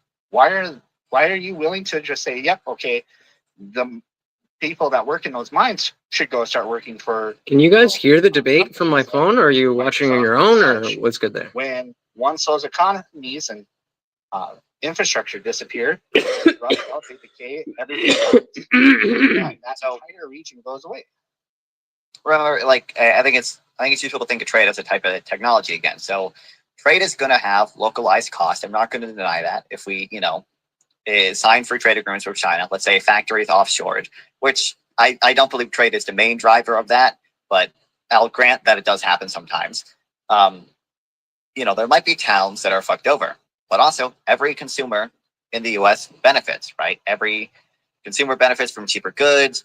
U.S. exporters benefit because now, you know, I we're did supplying notice our that. dollars I see to China, charts and that drives stuff. down exchange rates, and that means that means exporters can sell their goods for cheaper. And it means that domestic resources are freed up towards more productive use cases. Now, you know, I'm always talking about averages and like aggregates. So I would say, because trade allows for specialization, because these resources are now going to be used for things that we can specialize in, overall average productivity in the US is going to go up, and that's going to increase average wages. That's going to increase our growth rate, and it's going to have all these broad-based benefits down the line, even if in the short run there is some localized cost. But like, I don't think we would ever say that, like, for example, you know, someone invents, if we were using shovels to, you know, dig canals, and someone invents the bulldozer, you know, obviously, like, the bulldozer is going to hurt the people that were previously all using shovels to dig these canals. But we would never say, don't use the bulldozer because these people need jobs. We would say, obviously, the benefits of using a bulldozer outweigh the cost of these people. That was the New Deal, exactly, sir. You just described the New Deal almost perfectly. They paid people to use bulldozers. I mean, well, yes. I mean, sorry, let me read this. It's been sitting there a little bit. The cut with the Big Ten says we are in too much debt. And I don't want to do that because if it happens to be something else, if people have more purchasing power, then it's a bad buying luck. Stocks, will economy crash? And I don't know this if people are stuff buying products that well. Well, they can't even buy products if they can't have a job. Very true. So I mean, and if we're talking, those are two different. well, yeah. So I mean, do you want to read that? Yeah, these are two super quick. Neve came in again. As my second order of business, I will remove Furby. Neve is exercising her power to its full degree. I love it. And Ryan Thorup with the Big Ten says this is just because Neve is so based. I love it. Thank you. Okay, non-fun, go ahead. Oh shoot! I forget what I responded to at this point. I mean, it was on this. All right, so oh you've yeah, been talking so a long time. You know, so like the chips point, like I already granted, like there are national security, you know, caveats to free trade. Thank you, Avery. I do appreciate it, but I think in terms of like the one-on-one, it's good that I just had that much. I don't know too much about this this area, labor productivity, and you know, just kind of keep it low key for my first time. You know what I mean? But I do appreciate it. Thank you very much. That was really cool. Countries aren't necessarily going to tariff us just because we subsidize our own chip industry, and again, universal tariffs will mean tariffing the inputs for all these strategic goods. And of course, I don't know if you saw, but I did get Morty his treat. And it means, you know, hurting our own exports, which U.S. manufacturers rely on. When it comes to the too much debt point, I already mentioned, tariffs are just not a good raiser of revenue. If you want to raise revenue, 5% VAT would raise the same amount as all these insane tariffs. Well, that'd be way more. On top of that, But that would raise it all domestically, right? Well, I mean, tariffs also. I mean, I know tariffs do it domestically, but in theory, there's an offset, which is that local manufacturers are benefit in the global economy, and especially the local economy. There is no offset with VAT. It's just a straight money grab. Sure. I mean, there are VAT rebates, but yeah. I mean rebates, meaning that the government gives kickbacks out of tax revenue. Meaning, so the rebates for VAT, basically, if you buy like an input for your business or whatever, you know, you'll pay a VAT, but you get a tax credit for the taxes previously paid on that input. So, but ultimately, it's just all coming. It's just more money coming out of the pockets of local companies with no offsetting theoretical benefit. Well, I mean, it's a consumption tax. It's not coming out of businesses. It's coming out of consumption, right? VAT is that would be a wild one for me to throw out there. Right, but like I said, they get rebates for their input. So at the end, the final tax burden falls on the consumer. It doesn't tax investment. So then why would they put all those steps in the middle in the way? Because it basically means that you don't accidentally end up taxing business-to-business transactions, and it decreases avoidance because companies have an incentive to actually record their books properly so they get the tax rebates that they need. But ultimately, what you're saying is with the offsets, the VAT would just be a sales tax. So literally, if a VAT is implemented properly, which usually it is, and if a sales tax is implemented properly, they will literally be identical at the end of the day from like an accounting perspective. It will be identical. Like you can look up Tax Foundation, they have like a table showing you how it is identical to a sales tax. So then all you're doing is increasing your Yeah, like if I could think of that on my own, I definitely would say it, but I don't know how to articulate any of it. So like government. No, look. So the way the sales tax works currently, it basically inadvertently ends up taxing a lot of business transactions, and a VAT avoids that issue. And I think a VAT typically has a lower avoidance than a sales tax. I don't have empirics on that right now, but usually a lot of the reason these countries, like almost every other country, has a VAT is because it has lower avoidance. It doesn't tax business transactions. You don't think that the businesses are have enough incentive to file their stuff right to avoid paying sales tax when they shouldn't? I mean, I think that apparently not, because I think like 40% of the revenue from sales taxes tends to be business to business transactions. So you're actually proposing something that would reduce then? Reduce what? I mean, if that were true, if there was 40% taxes being paid on sales tax that should not be paid, and you're suggesting a VAT as a replacement for increasing revenue, you're talking out both sides of your mouth there. I'm suggesting a VAT as a alternative to tariffs. 5% VAT would raise about the same amount as these tariffs. So, but to do that, it would either obviously have to increase taxes at each different step, like I thought it did, or in the final bird consumption, or it wouldn't, right? Or else it's going to reduce government income, because if, as you said, it's true that 40% of taxes are not supposed to be paid. Like, you can't tell me it's reducing the tax expense and increasing tax revenue. What do you mean the tax expense? He doesn't understand. He doesn't understand the fact that VAT is not paid by just the consumer. Right? Sorry. I do understand that. That's exactly. You don't understand what I'm objecting. Sorry, I misspoke. I meant to say tariffs. The whole point is that. With VAT, right? Exactly, and just passed on to the consumer. This is supposed to be a long-term so plan. You might need to talk to each other and figure out who pays that. A VAT is paid by the consumer, and a VAT only taxes consumption, unlike tariffs, which also tax capital goods. And you don't want to tax capital goods. You don't want to tax investment. That was bad. Yeah. Okay, so who pays the VAT? Is it consumers, or is it consumers and companies? Consumers, for the most part. I mean, some of the, I guess technically, like I can imagine a case where some of the incidence is on companies because they might lower prices, but for the most part, consumers. And the real issue again, this whole thing is hinged on the assumption that, because I don't think all VATs are offset. I do think. Are you by definition? Are you positive? Like, because I'm not positive, but I don't think. So I think by definition, a VAT only taxes the consumption, it doesn't tax investment from businesses. Like, I think, like, if it wasn't offset, by definition, I don't think it'd be a VAT. Like. Can I ask you, Nanfan, what you think that the Trump supporters, and what do you think that the long-term plan is with using the tariffs? So again, like, I'm not at all convinced people have an actual coherent plan. The people in the administration, Howard Lutnick, Stephen Besant, I think his name is, Treasury Secretary, Peter Navarro, will all say things that like contradict each other, and then Trump will come out and like contradict all of them. The reporting was that they didn't even have a plan for reciprocal tariffs until like 3 hours before they announced them. Like, there doesn't seem to be any coherent plan to me. And that's evident also in the fact that that goes against what you. The first thing that I said is that you seem to be coming here and saying that they're just throwing it together and not thinking about it. If they all have different plans, then that can't be the case. And so, even if there's a contradiction, my question is more about your. Trump are trying to find ad hoc justifications for his policy. I think that's what they're trying to do. Yeah, but like, yeah. So fine, if that's your position, then the idea is that we, as a country, are going to bring back manufacturing back to the United States, and we are going to make all the widgets. We're going to make all the little things that China does today.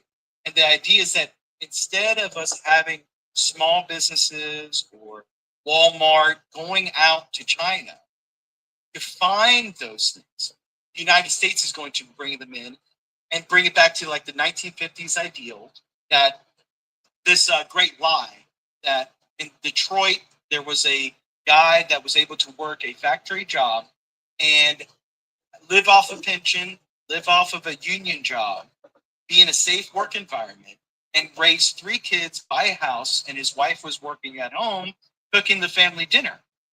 This is a lie.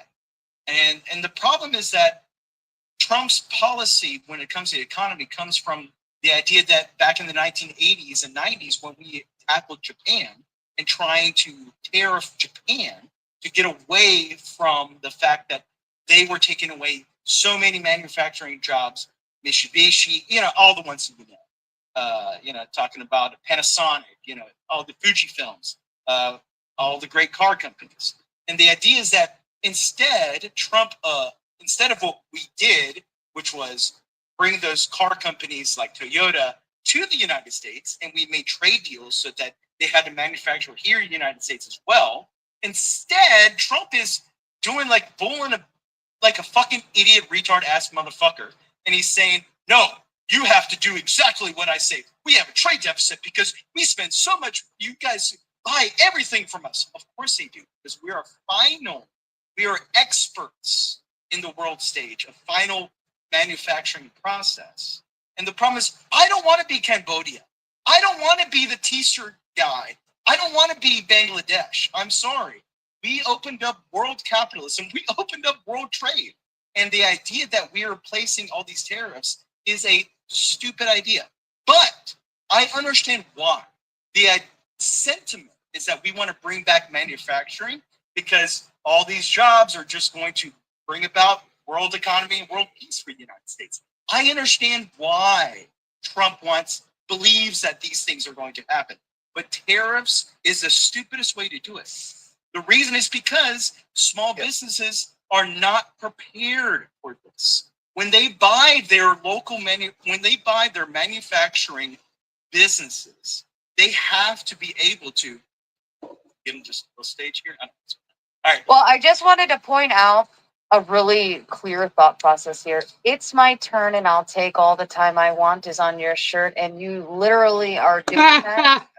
You are filibustering the shit out of this with kind of like nonsensical stuff. I mean, I get it. We don't want to be the t-shirt guy, but like you landed the plane already. Rude Mud Crabbing with a big 5 says, making companies do their books better through VATs means you lose the 40% gained through sales tax, LOL.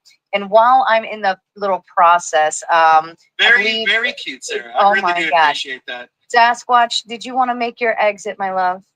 I'm everywhere on YouTube. You can't get away from me. I'm kind of like a bad fungus. Once I get on you, you just can't scrape me off. True. It's good. I'll be back. Much love. True. Sasquatch out. True. Thank you, Sasquatch. And then that's what I don't think they understand that we understand. And then Trippy Cast, you're back up. And then Dragon Rage, did you want to get some thoughts in here? Non-fum. Let's do the Eiffel Tower. Yep, I want to tee Melanie up with Trippy at the same time here, so I'm willing to step back into the backstage for a little bit. All right, fair enough. And didn't answer my question. You shall receive. I mean, kind of did. To that chatter who donated, I recognize that. But there are good ways to raise revenue, bad ways to raise revenue. Taxing business transactions is a bad way to raise revenue because you're harming investment. Taxing consumption is a less bad way to raise revenue. That's the reason there. We're never going to be able to harmonize the idea that like what's good for the entire economy and what's good for the entire country will also be good, might not be good for like individual people. We're never going to be able to get around that, right? There's going to be winners and losers in an economy. And that's why it's important to vote for politicians who actually understand, for example, what a tariff is, how to actually figure out what tariff to put on other countries. If they don't do that right, more of you get fucked from it. That's the idea of reciprocal. So you give us a tariff, wait. The same ones are not reciprocal tariffs. You acknowledge Trump did not do that. You acknowledge that the equation they used. You acknowledge that the equation they used was simply the trade deficit divided by imports. Do you acknowledge that? And the reciprocal tariffs haven't even been put in yet. They got 90 days from the announcement. I understand they were paused. But do you acknowledge that the way that they got these reciprocal tariffs was the equation he's showing? The trade deficit divided by imports. Yes. Okay, great. So do you acknowledge that that doesn't actually tell you how much these countries are tariffing us? It's simply just a trade deficit divided by imports. Only in goods, by the way. For the American just trying to fill in the trade deficit. That's all this is trying to fill in the trade deficit to make a balance. I like it how the tariffs equal me in this way. The only reason that they have it over. It's all about you, right, Flo? I'm the tariff. What's up, guys? You've been hearing a lot about me. No wonder. They said I was delayed for 90 days, but I'm not. We export flow from the panel.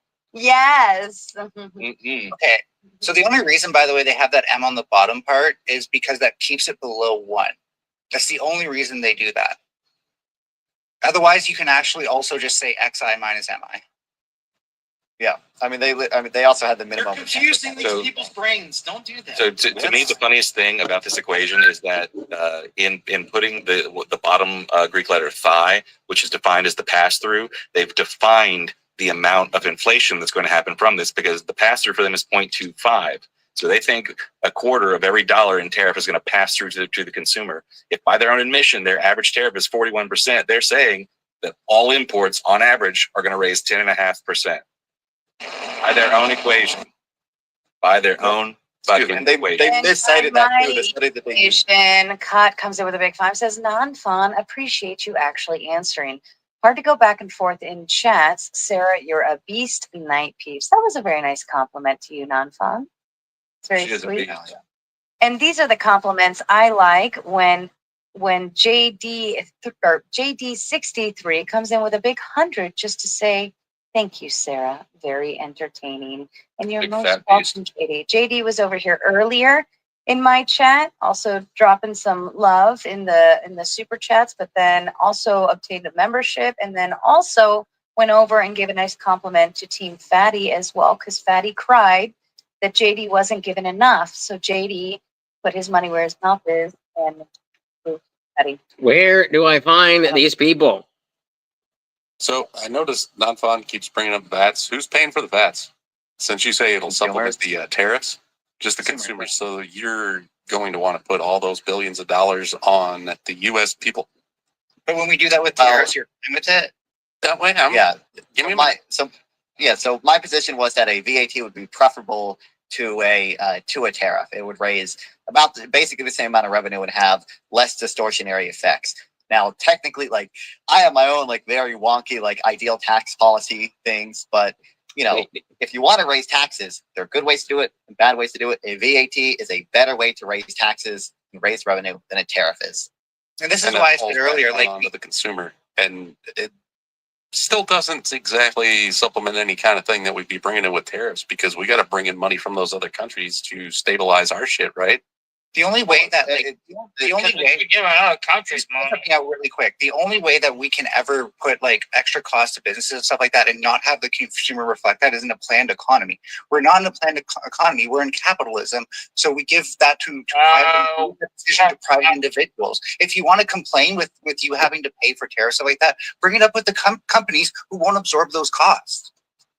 Well, we're not in capitalism no more. People don't get that. Capitalism is not where we're at right now. We're not? Yeah, because technically, capitalism would be like free market. This isn't a planned economy, James. Like, pure unadulterated capitalism would be a complete free market.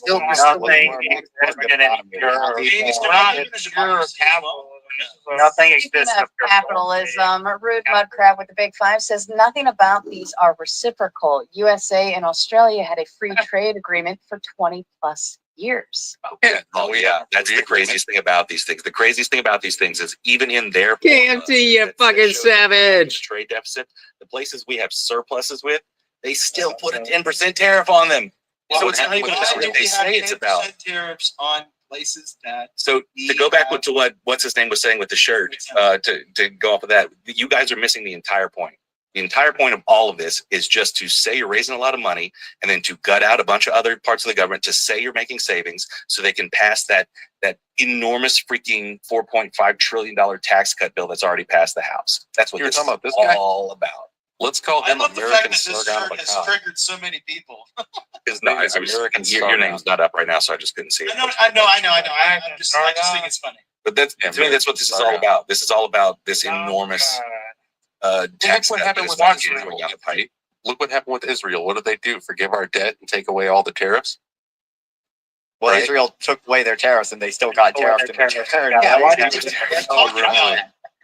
they get tariffed by Trump then? If like Israel forgave that shit. Yeah. Israel did forgive it, did they not? But then why did Trump tariff? It's still 10%. Well, Trump tariffed everybody to be fair, man. Yeah, that's our point. Yeah, but Israel look, is just now- more than happy to pay it. This is Like, real like mob anything else, like- style negotiation. I'm going to burn your house down and then sell you fire exactly insurance. what it is. It's literally It's a gun to our head. Here's the thing. Wait, can I just get in here for like a second? Because like that's why I brought up the bond market. Like obviously people don't like this. Like the nations are selling off their interests in America and being like, we do not want to be part of this, and we're gonna go invest our money into China or into Japan or into other nations. They do not see the security that America has always had. That's why when we talk about like the stock market having dips, yes, it fluctuates from time to time, but we don't see all three markets taking dips like this at all times. That doesn't happen. Yep. Also, when someone removes their trade agreement, and then you and tariffs on you, or sorry, has a trade agreement and then removes their tariffs on you, and then you tariff them. Spot on, Les. Spot that on. destroys relations with that country. That makes them not like you because you're unpredictable. Where countries operate geopolitically on diplomacy. They talk shit out. They don't do shit like this. We can have non-sexual relations with them. I'm going based off of what Trippy said. I'm not like Israel did. If something's anti-Trump or pro-Trump, I'm like, oh my god, it has to be lying about everything. No, like, I don't. I'm willing to argue with what he's saying on its face value. I appreciate that. And like, I'm not trying to just be pro-Trump. I'm just saying you guys have given it no time. You're jumping on it as soon as it happens, and you're going, "He's stupid. He doesn't know what he's doing." Blah, blah, blah, blah, blah, blah, blah, blah. But you haven't given it any time. The dude hasn't even been a president for 6 fucking months. Not only that, I also want to ask the question: are there actually, aside from Flow State with his economics kind of degree or whatever, is there anybody who is actually an expert in economics or foreign affairs or anything to that degree that is sitting on this panel right now?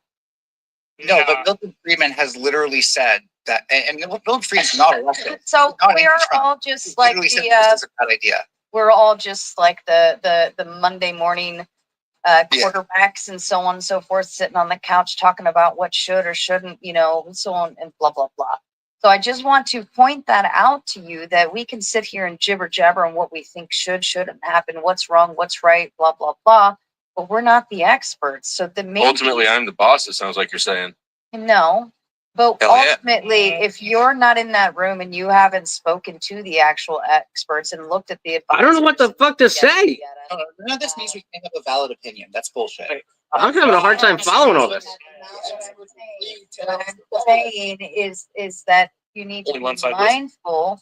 You need to be mindful of how you approach a situation. Lilith, are you like high or something back there? You look high as fuck.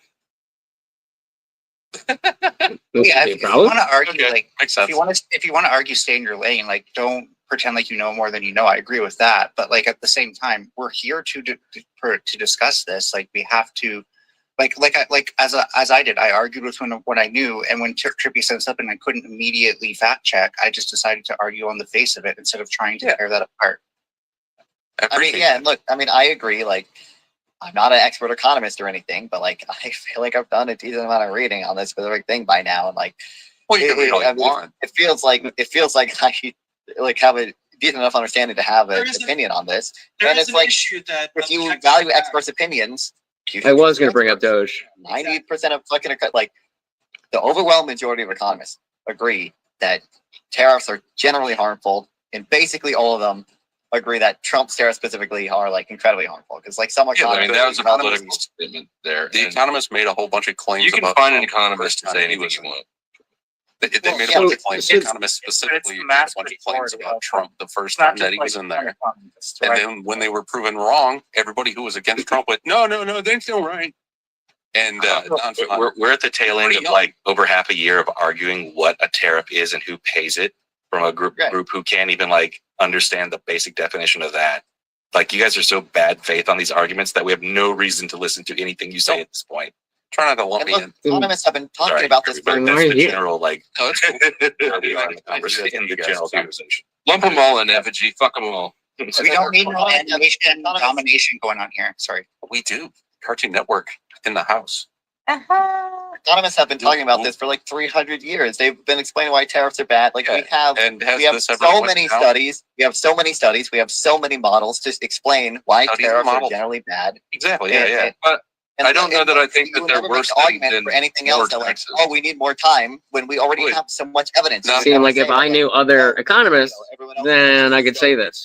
But I'm different. But are we going to address the fact that these tariffs are starting to act more like market manipulation from top to bottom than actual tariffs or natural strategy? That's what obviously what happened this week. Yeah, that's obviously. Yeah. I've been saying this whole time. I've heard them say that at least twice.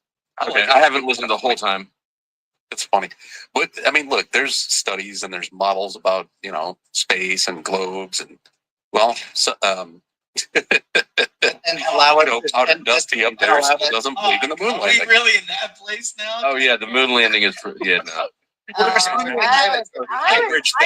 embarrassed by that. Does anybody else feel like America should be embarrassed for that Blue Origin thing? No, because we've seen all the Apollo missions before it. Blue Origin thing was terrible. No, what I'm saying is how they paraded women around and acted like this was a whole big deal, that they went on a little roller coaster ride up into the air and came back down. And it was more embarrassing to me than anything. And it was the most commercial space flight. Put a fucking head on the rock. Why is it not embarrassing that the majority of space flights have been done by male-only crews? True. Why would that be embarrassing? It's almost like there's a sexist line that. Why would that be weird? Hold on. Why did you have Hold on. Good job, Sarah. Look at you did. Gentlemen. It's like I know bleeding. Things back. Go ahead, Effigy. Go ahead, Effigy. Hold on. Or I'm sorry, Trippy. No, like there's not that many women in computers, in computers building and garbage and all that shit. Construction, oil mines. It's just who would do the job at the time. And yeah, it was probably harder for women back in the 50s and 60s to get into that job. But, nowadays it's getting a little different. We're sending up more and more of both groups. Okay, amazing. I want to address something Flo says that you can so you're just throwing that away. That will say anything. As non-fun point out, this is the vast majority of economists who are saying this. I don't think you can get out of here. Get out of here with that. It is themselves. Trump out the 5 economists who are willing to be pro. Everybody will agree that tariffs are not good for the economy, but in a vacuum. Right? Neve is owning the panel tonight. I just want to point this out, and then I'll give it back to you, Flo.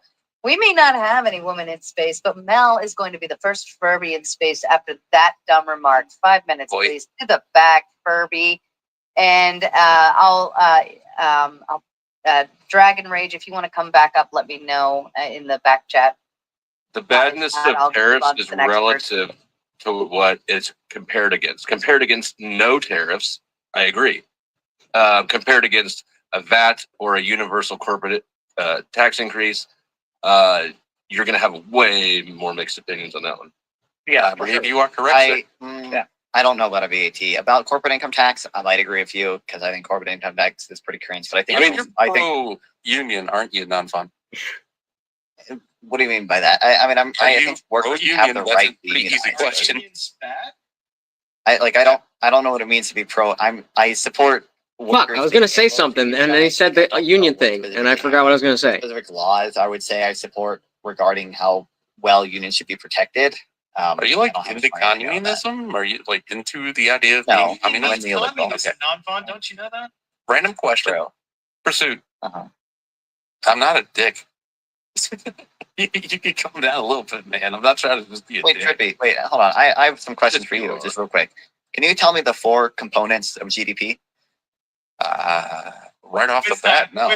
Google. Okay, can you tell me what savings minus investment is equal to? Savings minus investments. So you read books all day, and you want me to sit here? Okay, and can act you as if tell I me? do? Yeah, so can you tell me what? Can You you want tell me to me act what as is if I've what is studied the up trade? on all of this shit that you're used to No, talking can you about tell on me your what is tiny the stream? trade? What can you tell me You what is want the me trade to act as deficit if I'm financed you? by? Yeah, Well, I I'm think gonna. Crispy, I think it's agreeable to say that if you are not an economist, then speaking to the economy and the points behind it would be a little. I object. She's asking specifically jargon questions. He is. And, These are very relevant questions. Can you? they define are relevant comparative questions, advantage? but you know you're forming jargon phrasing. Can you define comparative advantage? Can you tell me if the Federal Reserve is part of the government branch or no? Is it a government branch? Quasi government thing. But look, like quasi government thing. Good answer. What does that my mean? answers to you are quasi yes. There's no clear answer, like whether the Federal Reserve is like part of the government. Legit Also, there are like private parts of the Federal Reserve that operates independently. But look, talk about all this money stuff. You keep, but you don't know that. Keep saying like I'm young and like, oh, you're not an economist. Yeah, you are and, young. You're inexperienced, but you think that you know because you wrote. You read what other people wrote instead of living your life.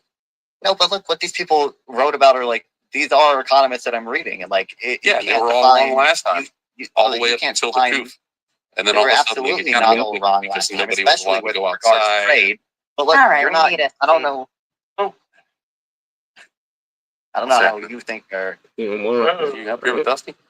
Oh, is that me? Okay.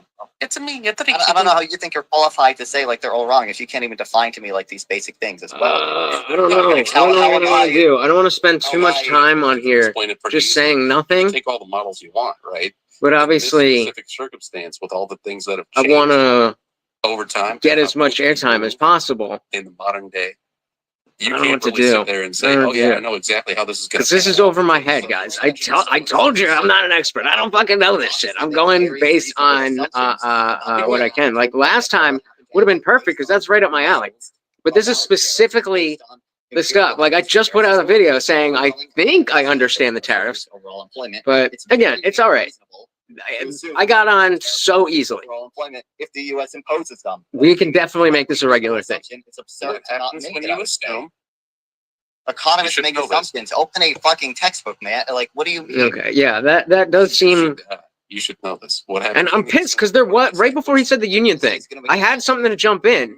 Yes, sir. And then I just lost my train of thought. Okay, so it's like I don't understand. This is a. It's humbling. It is humbling. Anyone in the It's audience very easy to sit behind my chair with you guys in the chat. Because that is what. That's what I'm saying, KT. Like if I could, I would, but I don't know enough about this stuff to put out points that he's not going to have some. Even if it's bullshit, he's going to have some answer. Empirically observable assumption. And then I'm not going to be able to respond to that. A Nintendo Switch because the price went up slightly. I mean, if you can give me a precise question to ask him, I could do that. I think it's just a couple. Most or a direct point to make. But this is just not my area. But I would encourage the audience to look up elasticity. The audience can. So get on there, KFC. Goods tend to, goods can be elastic or inelastic. Insulin is a very inelastic good. Simple deal-making leverage point. Unions are garbage. Garbage pail with 2 small advantages and 100 downsides. And that's the thing, is that he's going to be able to name the 2 advantages while I can't name, the downsides. Do you think, yes or no, is the law of demand a reasonable assumption? We can only get better, right? We can only get better. Like I said, we're way closer to the beginning than we are to the end. Price increases. It is to an extent, yes. There you go. It is. Short answer. Now, are we looking at a circumstance that has never happened before? Or has there never been a president that's doing what Trump's is doing? Yeah. That you would never say this any Very true. Very true. There are some things that are going to be novel. I mean, if I had a better understanding of the ins and outs, then I could parlay that into the ethical and philosophical aspect of it. But this is incredibly stupid because can't win them all. Can't win them all. No, we have very good evidence that seatbelts are good, right? Well, you would never say like, "Oh, we made a new car." You notice how he wouldn't say, "No, I'm not for unions, or I'm not against unions." No principles, just positions, and he didn't have a better position there. So, well, the Fed is the Federal Reserve is a quasi-government agency. No, it's not. I think that's preferable to a tariff. I think so. Technically, I would do a DBCFT. Okay, you think you know something that's more preferable? That's fine. I'm gonna dip. I'm gonna dip. I don't want to do it because I'm gonna dip because I gotta piss. I've been on for a minute. Biden was still in there, and everything just. I think that was a good first showing. So you guys hang out if you want. I'm going to just let them know. EVs, but like I'd be a lot more okay with Biden considering he did not tariff nearly as much as Trump did. Yeah, and Biden sat there with an auto pen too.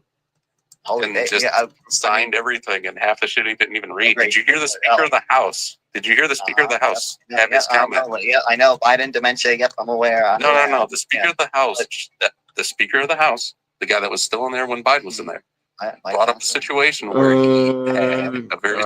All right.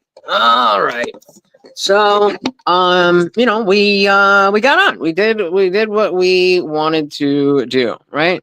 And I think that is like I said, I think that's a good first showing in the sense that I didn't, because think of it, if it was something that was a bit more up my alley and where I could really go hard, then depending, like you guys know me, that maybe I would have gone too hard or something. Not saying like, oh, they can't, but I'm just saying as a first impression, I like the fact that I demonstrated that I can handle myself in the one-on-one, that I can be respectful in terms of the rules.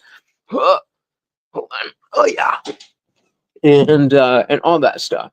And so, I told her in the private chat, I was like, I got to run. Thank you so much. I had a good time. I'll definitely be back.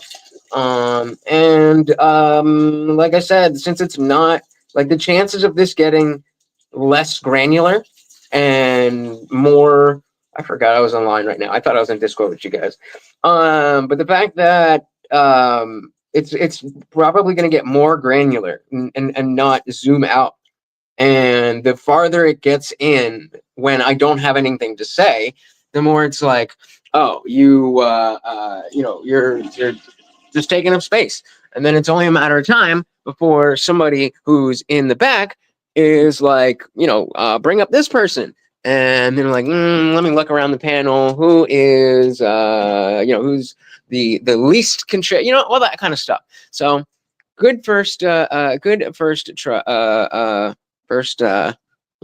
thingy. And we'll definitely be doing it again. Yeah, KFT's heading out as well. Good to see you. Like those super chats. Definitely. Oh, I hate how you're doing this. Yeah. So I already said thank you in the private chat, but I'm definitely gonna DM her in Discord as well. Gondek said Trippy just comes off as a duck because his avatar has mean eyes. A duck or a fuck? God, it's so annoying the way they do these fucking comments. What on the panel and be like, oh, you sound like this, or you're wearing that. Is that what you mean? Maybe we should do a group coaching session pre-debate. Well, I mean that could be, yeah. Since we know the topic, that actually is a good idea, and that probably should have been what we were talking about before the debate and during the debate. Yeah, last time it was all over the place, and it's when it comes to the specifics of war and the specifics of economics. Those are just weak areas for me. They're just weak areas for me. You guys know that I'm more on the cultural side and more on the philosophical side and all that kind of stuff. Gomsik said it was a bad subject. Other discussions could lead in more exciting directions. I agree. But I think it's still an interesting or important conversation to have. But yeah, it just there's not a lot of space unless you know the this is one of those areas where like reading the book really does matter a lot. just yeah. All right, you guys heading out? All right, guys. Well, thank you for stopping by, hanging with me. I'm said what they don't know is that I'm just one step ahead of them. I'm not an expert, bitches. There you go. There you go. Well, thank you so very, very much, guys. And of course, Morty would like to say thank you as well. All right, guys. Until next time, we are out of here. Peace.